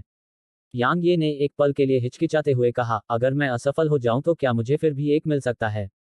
यांग ये की आवाज सुनकर कु जुई की पलकें झपक गईं, और फिर वह ऐसे मुंह फेर कर चली गई जैसे वह उसे जानती ही न हो। उसे लगा कि वह बहुत बेशर्म है। बिल्कुल बेशर्म। कुरोंग के चेहरे पर भी अजीब सा भाव था। जाहिर है उसे उम्मीद नहीं थी कि यांग ये ऐसा कुछ कहेगा। उसने यांग ये की तरफ देखा और कहा, अरे, मुझे नहीं लगता कि यह संभव है। यांग ये कुछ और कहना चाहता था, लेकिन कु जुई ने अपनी आस्तीन खींची और उसे घूरने लगा। यांग ये अवाक रह गया। इस बीच कुरोंग ने कहा, चलो चलें। जैसे ही उसने बोलना समाप्त किया उसका स्वरूप वहीं गायब हो गया। यांग ये जाने ही वाला था कि अचानक उसकी नज़र मोलिन पर पड़ी। हालांकि वह मोलिन की शक्ल नहीं देख पाया था, लेकिन वह समझ सकता था कि मोलिन उसे देख रहा था, और मोलिन की नज़रें दुश्मनी से भरी हुई थीं। यांग ये ने मोलिन को देखा और कहा, भूल जाओ। मैं माफ़ी मांग लूंगी और चलो भूल जाते हैं कि ऐसा कभी हुआ था। ठीक है, माफ़ी मांगोगे? मोलिन ठंडे स्वर में हंसा, तुम्हें लगता है कि माफ़ी मांगने से कुछ फर्क पड़ेगा? छोटे कमीने, जब तुमको कबीले को छोड़ दोगे तो मैं तुम्हारे लिए जीना मौत से भी बदतर बना दूंगा, और मैं। भाड़ में जाओ तुम। अचानक यांग ये ने अपनी तलवार निकाली और मोलिन की ओर इशारा किया। बूढ़े आदमी, क्यों ना हम अभी बाहर निकलें और एक एक करके लड़ें? क्या तुम्हें लगता है कि मैं तुमसे डरता हूं? जैसे ही उसने कहा, मोलिन हमला करने वाला था। हालांकि कुरोंग अचानक उनके सामने फिर से प्रकट हुआ, और उसने उन पर नजर डालने से पहले कहा, कु कबीला कोई अखाड़ा नहीं है। मोलिन ने ठंडी आवाज में गुर्राहट की और वहीं गायब हो गया। कुरोंग ने यांग ये को देखा और कहा, युवक, हिम्मत रखना अच्छी बात है, लेकिन बहुत ज्यादा हिम्मत ना हारना जल्दी मौत की ओर ले जाएगा। इसलिए धैर्य रखना और एक कदम पीछे हटना अभी भी जरूरी है। यांग ये ने हंसते हुए कहा, मैं अपने गुस्से के कारण इसे बर्दाश्त नहीं कर सकती। अगर कोई मुझे धमकाता है तो मैं उसे जवाब देना पसंद करती हूँ। हम सभी इंसान हैं, इसलिए मुझे किसी से क्यों डरना चाहिए? हालांकि आपने जो कहा वह सही है, और मैं इसे ध्यान में रखूंगी। कुरोंग ने यांग ये की ओर देखा और कहा, आप यांग कबीले के शिष्य हैं, इसलिए अगर आप जाते समय तुरंत यांग कबीले के विशेषज्ञों से संपर्क करें तो आपके लिए सब ठीक रहेगा। जैसे ही उसने बोलना समाप्त किया वह जाने के इरादे से मुड़ा, लेकिन उसे कुछ याद आ गया और अचानक उसने कु जुई को देखा, हमारे साथ आओ। जैसे ही उसने बोलना समाप्त किया वह वहीं गायब हो गया। कु जुई की आंखों में खुशी की एक झलक दिखाई दी और वह तेजी से बड़े बुजुर्ग के पीछे चली गई। यांग ये ने भी कंधे उचकाए और उनके पीछे चल दिया। उनके समूह को एक जंगल में पहुंचने में ज्यादा समय नहीं लगा। जंगल बहुत बड़ा था और उसमें मौजूद हर एक पेड़ बहुत ऊंचा था। इसके अलावा वे बहुत बड़े थे। जैसे ही वे जंगल में दाखिल हुए, यांग ये को तुरंत महसूस हुआ कि वह बहुत छोटा हो गया है। इसके अलावा उसे रहस्यमयी ऊर्जा का एक धागा महसूस हुआ। उसे शुरू में नहीं पता था कि यह क्या है, लेकिन अंत में उसने देखा कि यह क्या था। रहस्यमयी ऊर्जा आत्मा ऊर्जा थी। जैसे जैसे वे जंगल में गहरे गए, आत्मा ऊर्जा और भी घनी होती गई। यांग ये ने कु जुई की ओर देखा और उसे आखिरकार पता चल गया कि वह इतनी खुश क्यों थी। यह जगह आत्मा के लिए बेहद फायदेमंद थी, क्योंकि उसकी आत्मा धीमी गति से अपने आप आत्मा ऊर्जा को अवशोषित कर रही थी। ठीक इसी तरह कुरोंग के रुकने से पहले करीब 1 घंटा बीत गया। उनसे कुछ ही दूरी पर एक बहुत बड़ा गोल मंच था और मंच पर एक छोटा सा 10 मीटर ऊंचा पेड़ था। छोटे पेड़ का शीर्ष ऐसा लग रहा था जैसे उसे किसी तेज ब्लेड से काटा गया हो और वह शीशे की तरह चिकना था। छोटे पेड़ के चारों ओर केवल कुछ ही पत्तियां थीं और यांग ये ने देखा कि उसका निचला आधा हिस्सा मुरझा रहा था। आत्मा का पोषण करने वाला वृक्ष। यांग ये जानता था कि उसके सामने का छोटा पेड़ आत्मा का पोषण करने वाला पेड़ था, क्योंकि वह लगातार मोटी आत्मिक ऊर्जा उत्सर्जित कर रहा था। यांग ये ने पेड़ को नाप कर देखा और उसकी आंखों में जलती हुई इच्छा की झलक थी। अगर उसे इसका एक टुकड़ा मिल जाता तो वह लिटिल स्काई को फिर से जिंदा कर सकता था। वह अभी बोलने ही वाला था कि उसके भीतर का छोटा सा भंवर अचानक घूमने लगा। यांग ये को जब यह एहसास हुआ तो वह थोड़ा स्तब्ध रह गया और फिर उसके हाव भाव एकदम बदल गए। वह जल्दी से अपने दिल में चिल्लाया, भाई, तुम जल्दबाजी में काम नहीं कर सकते, मैं मारा जाऊंगा। कहने की जरूरत नहीं कि यांग ये काफी चिंतित था। प्राइमोडियल पैगोडा हमेशा अच्छे खजानों को जब्त कर लेता था। अगर यह किसी और समय होता तो वह इसे ऐसा करते हुए देखने के अलावा और कुछ नहीं चाहता। हालांकि यह अभी आत्मा पोषण वृक्ष को नहीं ले सकता था। अगर यह ऐसा करता तो निश्चित रूप से कबीले के विशेषज्ञों द्वारा उस पर हमला किया जाता और उसे मार दिया जाता। छोटा भंवर अभी भी घूम रहा था। यांग ये ने अपनी मुट्ठियां भींच लीं जबकि उससे धीरे धीरे ठंडा पसीना बहने लगा। इस समय वह एक पल की सूचना पर भागने के लिए तैयार था। लगभग 5 सांसों के बाद छोटा भंवर धीरे धीरे बंद हो गया। यांग यी ने राहत की सांस ली। ऐसा लगता है कि उसे स्थिति की गंभीरता का अंदाजा लगाना आता है। अचानक कू जुई ने कहा, क्या हुआ? उसने अपने माथे पर आया ठंडा पसीना पोंछा और सिर हिलाया। कोई बात नहीं, बस थोड़ा कमजोर महसूस हो रहा है। उसने उदासीनता से उसकी ओर देखा। यदि तुम ऐसी चीजें करना बंद कर दोगे तो तुम्हें ऐसा महसूस नहीं होगा क्या? यांग ये ने उसकी तरफ देखा। उसने उसे देखा और कहा, मुझे नहीं पता था कि तुम इतनी गंदी हो। उसने कोई उत्तर नहीं दिया और केवल आत्मा पोषण वृक्ष को देखती रही। इस बीच कू रोंग ने यांग यी और अन्य लोगों की ओर देखा। यह मेरे कू कबीले का आत्मा पोषण वृक्ष है। आप में से कौन पहले जाने का इरादा रखता है? मैं करूंगा, मोलिन अचानक बोला और फिर वह मंच की ओर बढ़ गया। एक क्षण का मौन छा गया और फिर उसके भीतर से गहरे हरे रंग की ऊर्जा की एक किरण फूट पड़ी और वहां उपस्थित सभी लोगों को तुरंत जीवन की एक प्रबल आभा का एहसास हुआ। इस बीच कू रोंग ने धीरे से कहा, लकड़ी तत्व गहन ऊर्जा का एक उत्परिवर्तित रूप। यांग ये ने कू रोंग को अपने चेहरे पर एक हैरान अभिव्यक्ति के साथ देखा। लकड़ी तत्व गहन ऊर्जा का एक उत्परिवर्तित रूप। कू रोंग ने थोड़ा सिर हिलाया। दुनिया में सभी तरह की गहन ऊर्जाएं हैं, जैसे 5 तत्व गहन ऊर्जा और कई अन्य। उसके पास लकड़ी तत्व गहन ऊर्जा है, लेकिन यह साधारण नहीं है। मुझे लगता है कि उसे अतीत में किसी तरह का सौभाग्य मिला होगा और इसने उसकी लकड़ी तत्व गहन ऊर्जा को उत्परिवर्तित कर दिया। यांग ये ने पूछा, यह क्या कर सकता है? कू रोंग ने कहा, ऐसी गहन ऊर्जा वाले लोगों में आत्मचिकित्सा की अत्यंत प्रबल क्षमता होती है। इसके अलावा यह उनके जीवन काल को बढ़ा सकता है। लेकिन आत्मा पोषण वृक्ष। जब वह इस बिंदु तक बोला तो उसने मोलिन को देखा। मुझे आशा है कि कोई चमत्कार होगा। मंच पर शुद्ध गहरे हरे रंग की ऊर्जा आत्मा पोषण वृक्ष की ओर बढ़ रही थी। इसे पेड़ द्वारा पूरी तरह से अवशोषित होने में ज्यादा समय नहीं लगा और फिर पेड़ थोड़ा कांपने लगा। जब कू रोंग ने यह दृश्य देखा तो उसने धीरे से अपनी मुट्ठियां भींच लीं। मोलिन के भीतर से और भी ज्यादा गहरे हरे रंग की ऊर्जा बाहर निकल रही थी। इस समय पूरा पेड़ पूरी तरह से ऊर्जा से घिरा हुआ था और फिर आत्मा पोषण करने वाले पेड़ की मुरझाई हुई जड़ें एक बदलाव से गुजर रही थीं। कू रोंग और कू जुई यह देखकर बहुत उत्साहित हुए। आत्मा पोषण वृक्ष को कबीले के लिए अत्यंत महत्वपूर्ण था। समय धीरे धीरे बीत रहा था। पलक झपकते ही 1 घंटा बीत गया था। इस समय कू रोंग और कू जुई के चेहरे उदास थे, क्योंकि भले ही पेड़ ने उस सारी गहरे हरे रंग की ऊर्जा को अवशोषित कर लिया था, लेकिन वास्तव में उसमें कोई बदलाव नहीं आया था। इसी तरह 1 और घंटा बीत गया। मोलिन अचानक इस पल रुक गया क्योंकि उसकी सारी गहन ऊर्जा समाप्त हो गई थी। मोलिन बहुत देर तक चुपचाप वहीं खड़ा रहा, फिर वह कू रोंग के पास वापस गया। उसके बाद उसने यांग ये को देखा। क्या तुमने नहीं कहा था कि तुम इसका इलाज कर सकते हो? चलो। यांग ये बोलने ही वाली थी कि बैंगनी वस्त्र पहने अधेड़ व्यक्ति, जो अब तक चुप था, अचानक बोला, मुझे कोशिश करने दो। जब लोगों ने उसे बोलते सुना तो सब लोग तुरंत उसकी ओर देखने लगे। कू रोंग ने उसकी ओर देखा और कहा, भाई निंग, क्या तुम आश्वस्त हो? अधेड़ उम्र का आदमी मुस्कुराया, मुझे बिल्कुल भी भरोसा नहीं है, लेकिन मैं कोशिश कर सकता हूँ। कू रोंग ने सिर हिलाया, कृपया आगे बढ़ें। अधेड़ उम्र के आदमी ने थोड़ा सिर हिलाया और फिर वह गोल मंच पर दिखाई दिया।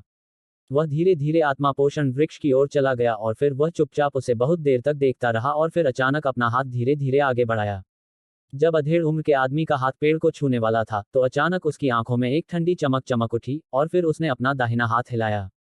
आत्मा का पोषण करने वाला पेड़ तुरंत ही गायब हो गया और फिर उसने अपना दाहिना पैर नीचे पटका और प्रकाश के एक बैंगनी स्तंभ में बदल गया जो आसमान में ऊपर चला गया। यांग ये इस दृश्य को देखकर दंग रह गया। वह इसे चुराने की कोशिश कर रहा है। कोई तो मुझसे भी ज्यादा बहादुर है। इस बीच कुरोंग और कुजुई के चेहरे उदास हो गए जब उन्होंने अधेड़ उम्र के आदमी को आत्मा पोषण वृक्ष को पकड़ते देखा। उसी समय कुरोंग मौके पर गायब हो गया और वह अधेड़ उम्र के आदमी के पीछे था जब उसकी आकृति एक बार फिर दिखाई दी। हालांकि उस मध्यम आयु वर्ग के व्यक्ति के भीतर से अचानक एक भयानक आभा फूट पड़ी और उसने कुरोंग को वापस वहीं भेज दिया जहां से वह आया था। एक सच्चा क्षेत्र विशेषज्ञ। यहाँ हर किसी के हाव भाव बदल गए थे। किसी को उम्मीद नहीं थी कि वह अधेड़ उम्र का आदमी वास्तव में एक सच्चा क्षेत्र विशेषज्ञ था। कुरोंग का चेहरा बेहद भद्दा था। उसने स्पष्ट रूप से कल्पना नहीं की थी कि मध्यम आयु वर्ग का आदमी अपनी ताकत छुपाएगा और इसने कुरोंग को आश्चर्यचकित कर दिया था। इस बीच यांग ये उसका पीछा करने वाला था। आखिरकार सोल नर्चरिंग ट्री ही लिटिल स्काई को बचाने का एकमात्र तरीका था और वह इसे छोड़ना नहीं चाहता था। हालांकि कुजुई ने उसे रोक दिया। क्या तुम मरना चाहते हो? वह एक सच्चा क्षेत्र विशेषज्ञ है। यांग ये ने अपना सिर हिलाया। इससे कोई फर्क नहीं पड़ता। बोलते बोलते वह भागने ही वाला था कि कुजुई ने उसकी बांह पकड़ ली और कहा, यह मेरे कु कबीले का मामला है। हम इसे खुद ही निपटा लेंगे। यांग ये अभी कुछ बोलने ही वाला था कि दूर आसमान में कई धमाके गूंजने लगे। लेकिन धमाकों को गायब होने में ज्यादा समय नहीं लगा। कुछ ही सांसों के बाद एक हाथ वाला आदमी अचानक अंतरिक्ष में एक बिंदु से बाहर आया जो उनसे ज्यादा दूर नहीं था। एक हाथ वाला आदमी लगभग 40 साल का लग रहा था। उसके बाल भूरे पीले थे और उसने एक लिनन का लबादा और एक जोड़ी साधारण पुआल की चप्पलें पहनी हुई थीं। उसने अपने बाएं हाथ में एक अधेड़ उम्र के आदमी को पकड़ रखा था और वह अधेड़ उम्र का आदमी वही सच्चा क्षेत्र विशेषज्ञ था जो अभी अभी आत्मा पोषण वृक्ष लेकर भाग गया था। यांग ये ने एक हाथ वाले आदमी पर गहरी और लंबी नजर डाली। मजबूत, अत्यंत मजबूत। ट्रू रियल्म विशेषज्ञ जेनिथ रियल्म विशेषज्ञ नहीं थे। ट्रू रियल्म प्राप्त करने वाले लोग निश्चित रूप से साधारण नहीं थे और दो ट्रू रियल्म विशेषज्ञों के बीच लड़ाई में दूसरे ट्रू रियल्म विशेषज्ञ को मारना बिल्कुल मुश्किल था।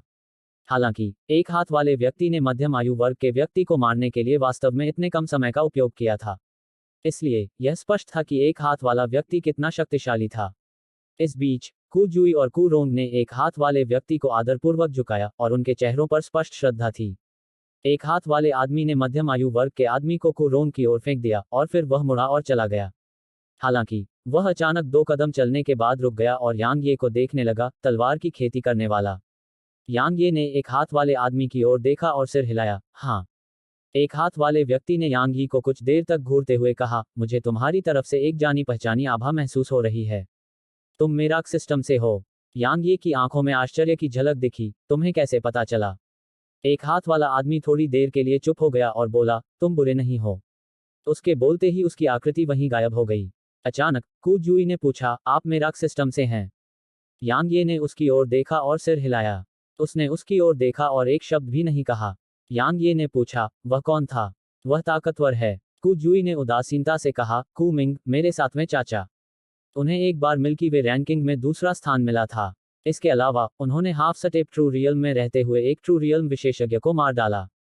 वह अब मेरे कु कबीले का संरक्षक है।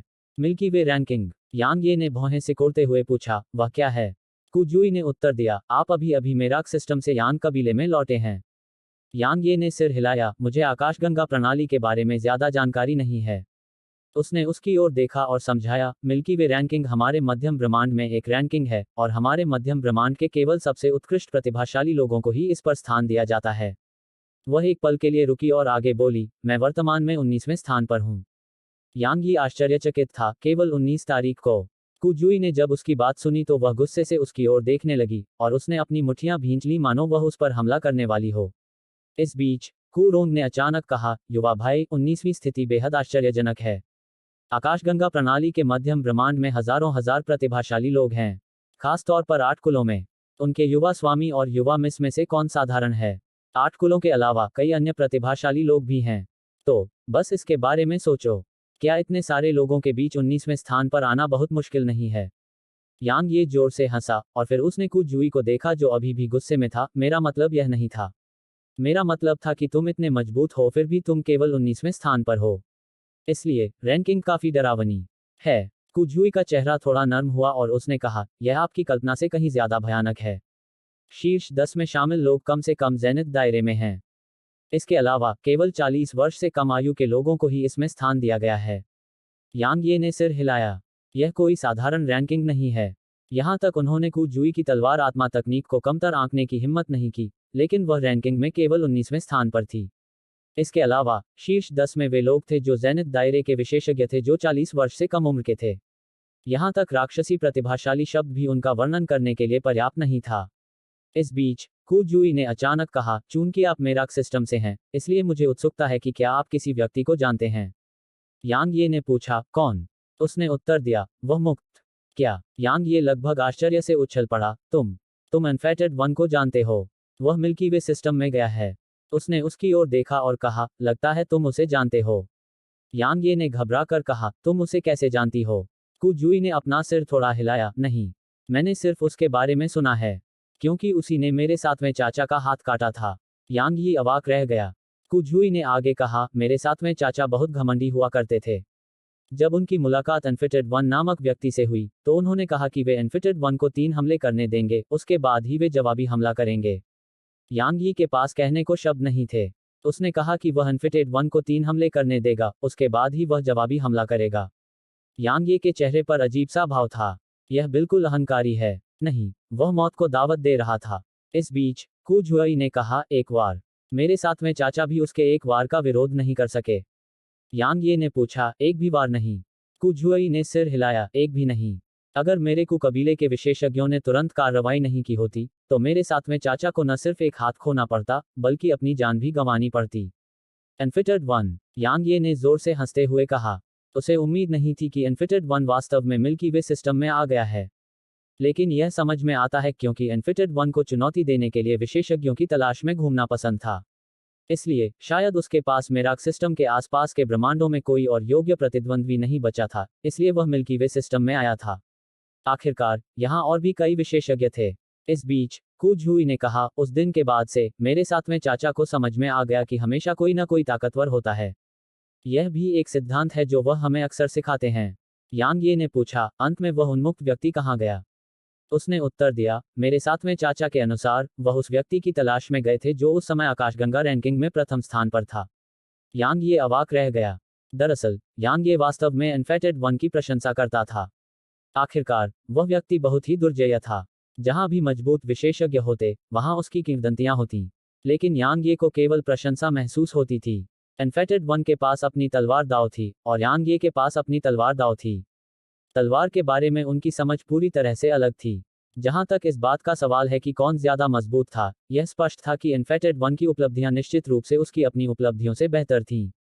हालांकि उन्हें कोई ईर्ष्या महसूस नहीं हुई, क्योंकि उन्मुक्त के जीवन में केवल तलवार ही थी। उन्मुक्त तलवार को सब कुछ दे सकता था, लेकिन यांग ये वैसा नहीं था। जहां तक यांग ये का सवाल है, तलवार सिर्फ अपने प्रियजनों की रक्षा करने का एक साधन थी, और उसकी तलवार उनके लिए ही थी। अधिक शक्तिशाली बनना ही उन्मुक्त की प्रेरणा थी, यांग यी की प्रेरणा उसके प्रियजन थे। इस बीच कुरोंग बैंगनी वस्त्र पहने अधेड़ व्यक्ति की लाश के साथ गोल मंच पर प्रकट हुआ। उसके बाद उसने अपना दाहिना हाथ हिलाया और अधेड़ व्यक्ति के हाथ पर मौजूद स्थानिक अंगूठी उसकी मुट्ठी में आ गई। उसने एक झटका मारा और आत्मा पोषण वृक्ष तुरंत वहीं प्रकट हो गया जहां वह था। जब उसने उसे वापस वहीं रख दिया, तो कुरोंग ने यांग ये की ओर देखा। क्या तुम अब भी कोशिश करना चाहते हो? यांग ये ने जवाब दिया, बेशक। तो जल्दी करो। अचानक मोलिन ने कहा, मैं भी देखना चाहता हूं कि पुनर्जन्म क्षेत्र में एक चींटी आत्मा पोषण वृक्ष को कैसे ठीक करेगी। यदि आप असफल हो जाते हैं, उद्धरण चिन्ह, यह तुम्हारा कोई काम नहीं है। यांग ये ने मोलिन की ओर देखा, बूढ़े आदमी, तुम मुझे देख नहीं सकते, और मैं भी तुम्हें देख नहीं सकती। एक बार जब मैं यहां से निकल जाऊंगी, तो चाहे तुम जो भी चाहो, मैं अंत तक तुम्हारा साथ दूंगी। लेकिन क्या तुम अभी चुप हो सकते हो? औरतों की तरह इतना शोर मचाना बंद करो, ठीक है? तुम मौत को दावत दे रहे हो।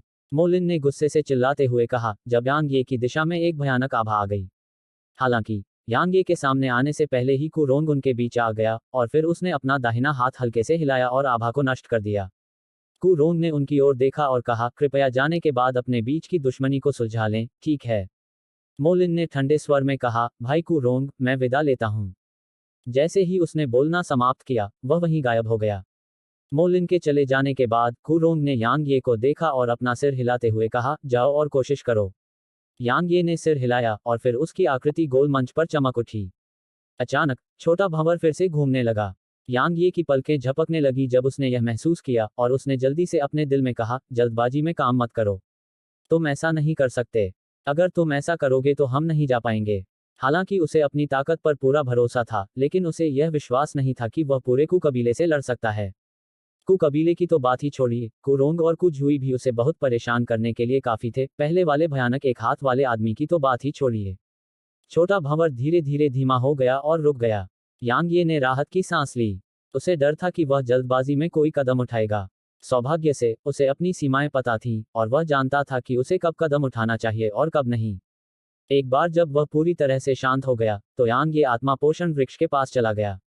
उसने एक पल के लिए उसे देखा, और फिर उसने धीरे से अपनी मुट्ठी बंद कर ली। वह उस चीज को देख रहा था जो लिटिल स्काई को बचा सकती थी। यांग ये एक पल के लिए चुप हो गया, और फिर उसने धीरे से अपना दाहिना हाथ आगे बढ़ाया। अंत में उसने उसे पेड़ पर रखा और अपनी गहन ऊर्जा प्रसारित की। उसके बाद आदिम बैंगनी ऊर्जा के धागे उसकी हथेली से निकलकर पेड़ में प्रवेश कर गए। जैसे ही आदिम बैंगनी ऊर्जा ने वृक्ष में प्रवेश किया, वृक्ष हिंसक रूप से कांपने लगा, और फिर उसकी शाखाएं यांगी को रोकने के लिए उसके चारों ओर लिपट गईं। कुरोंग और कुजुई इस दृश्य को देखकर दंग रह गए, लेकिन कुरोंग के चेहरे पर बेतहाशा खुशी दिखने में देर नहीं लगी। कुजुई की आंखों में खुशी और उत्साह झलक रहा था। यांग ये ने तीनों की तरफ देखा और राहत की सांस ली, क्योंकि इसकी वर्तमान प्रतिक्रिया के आधार पर प्राइमर्डियल वायलेट ऊर्जा काम कर रही थी।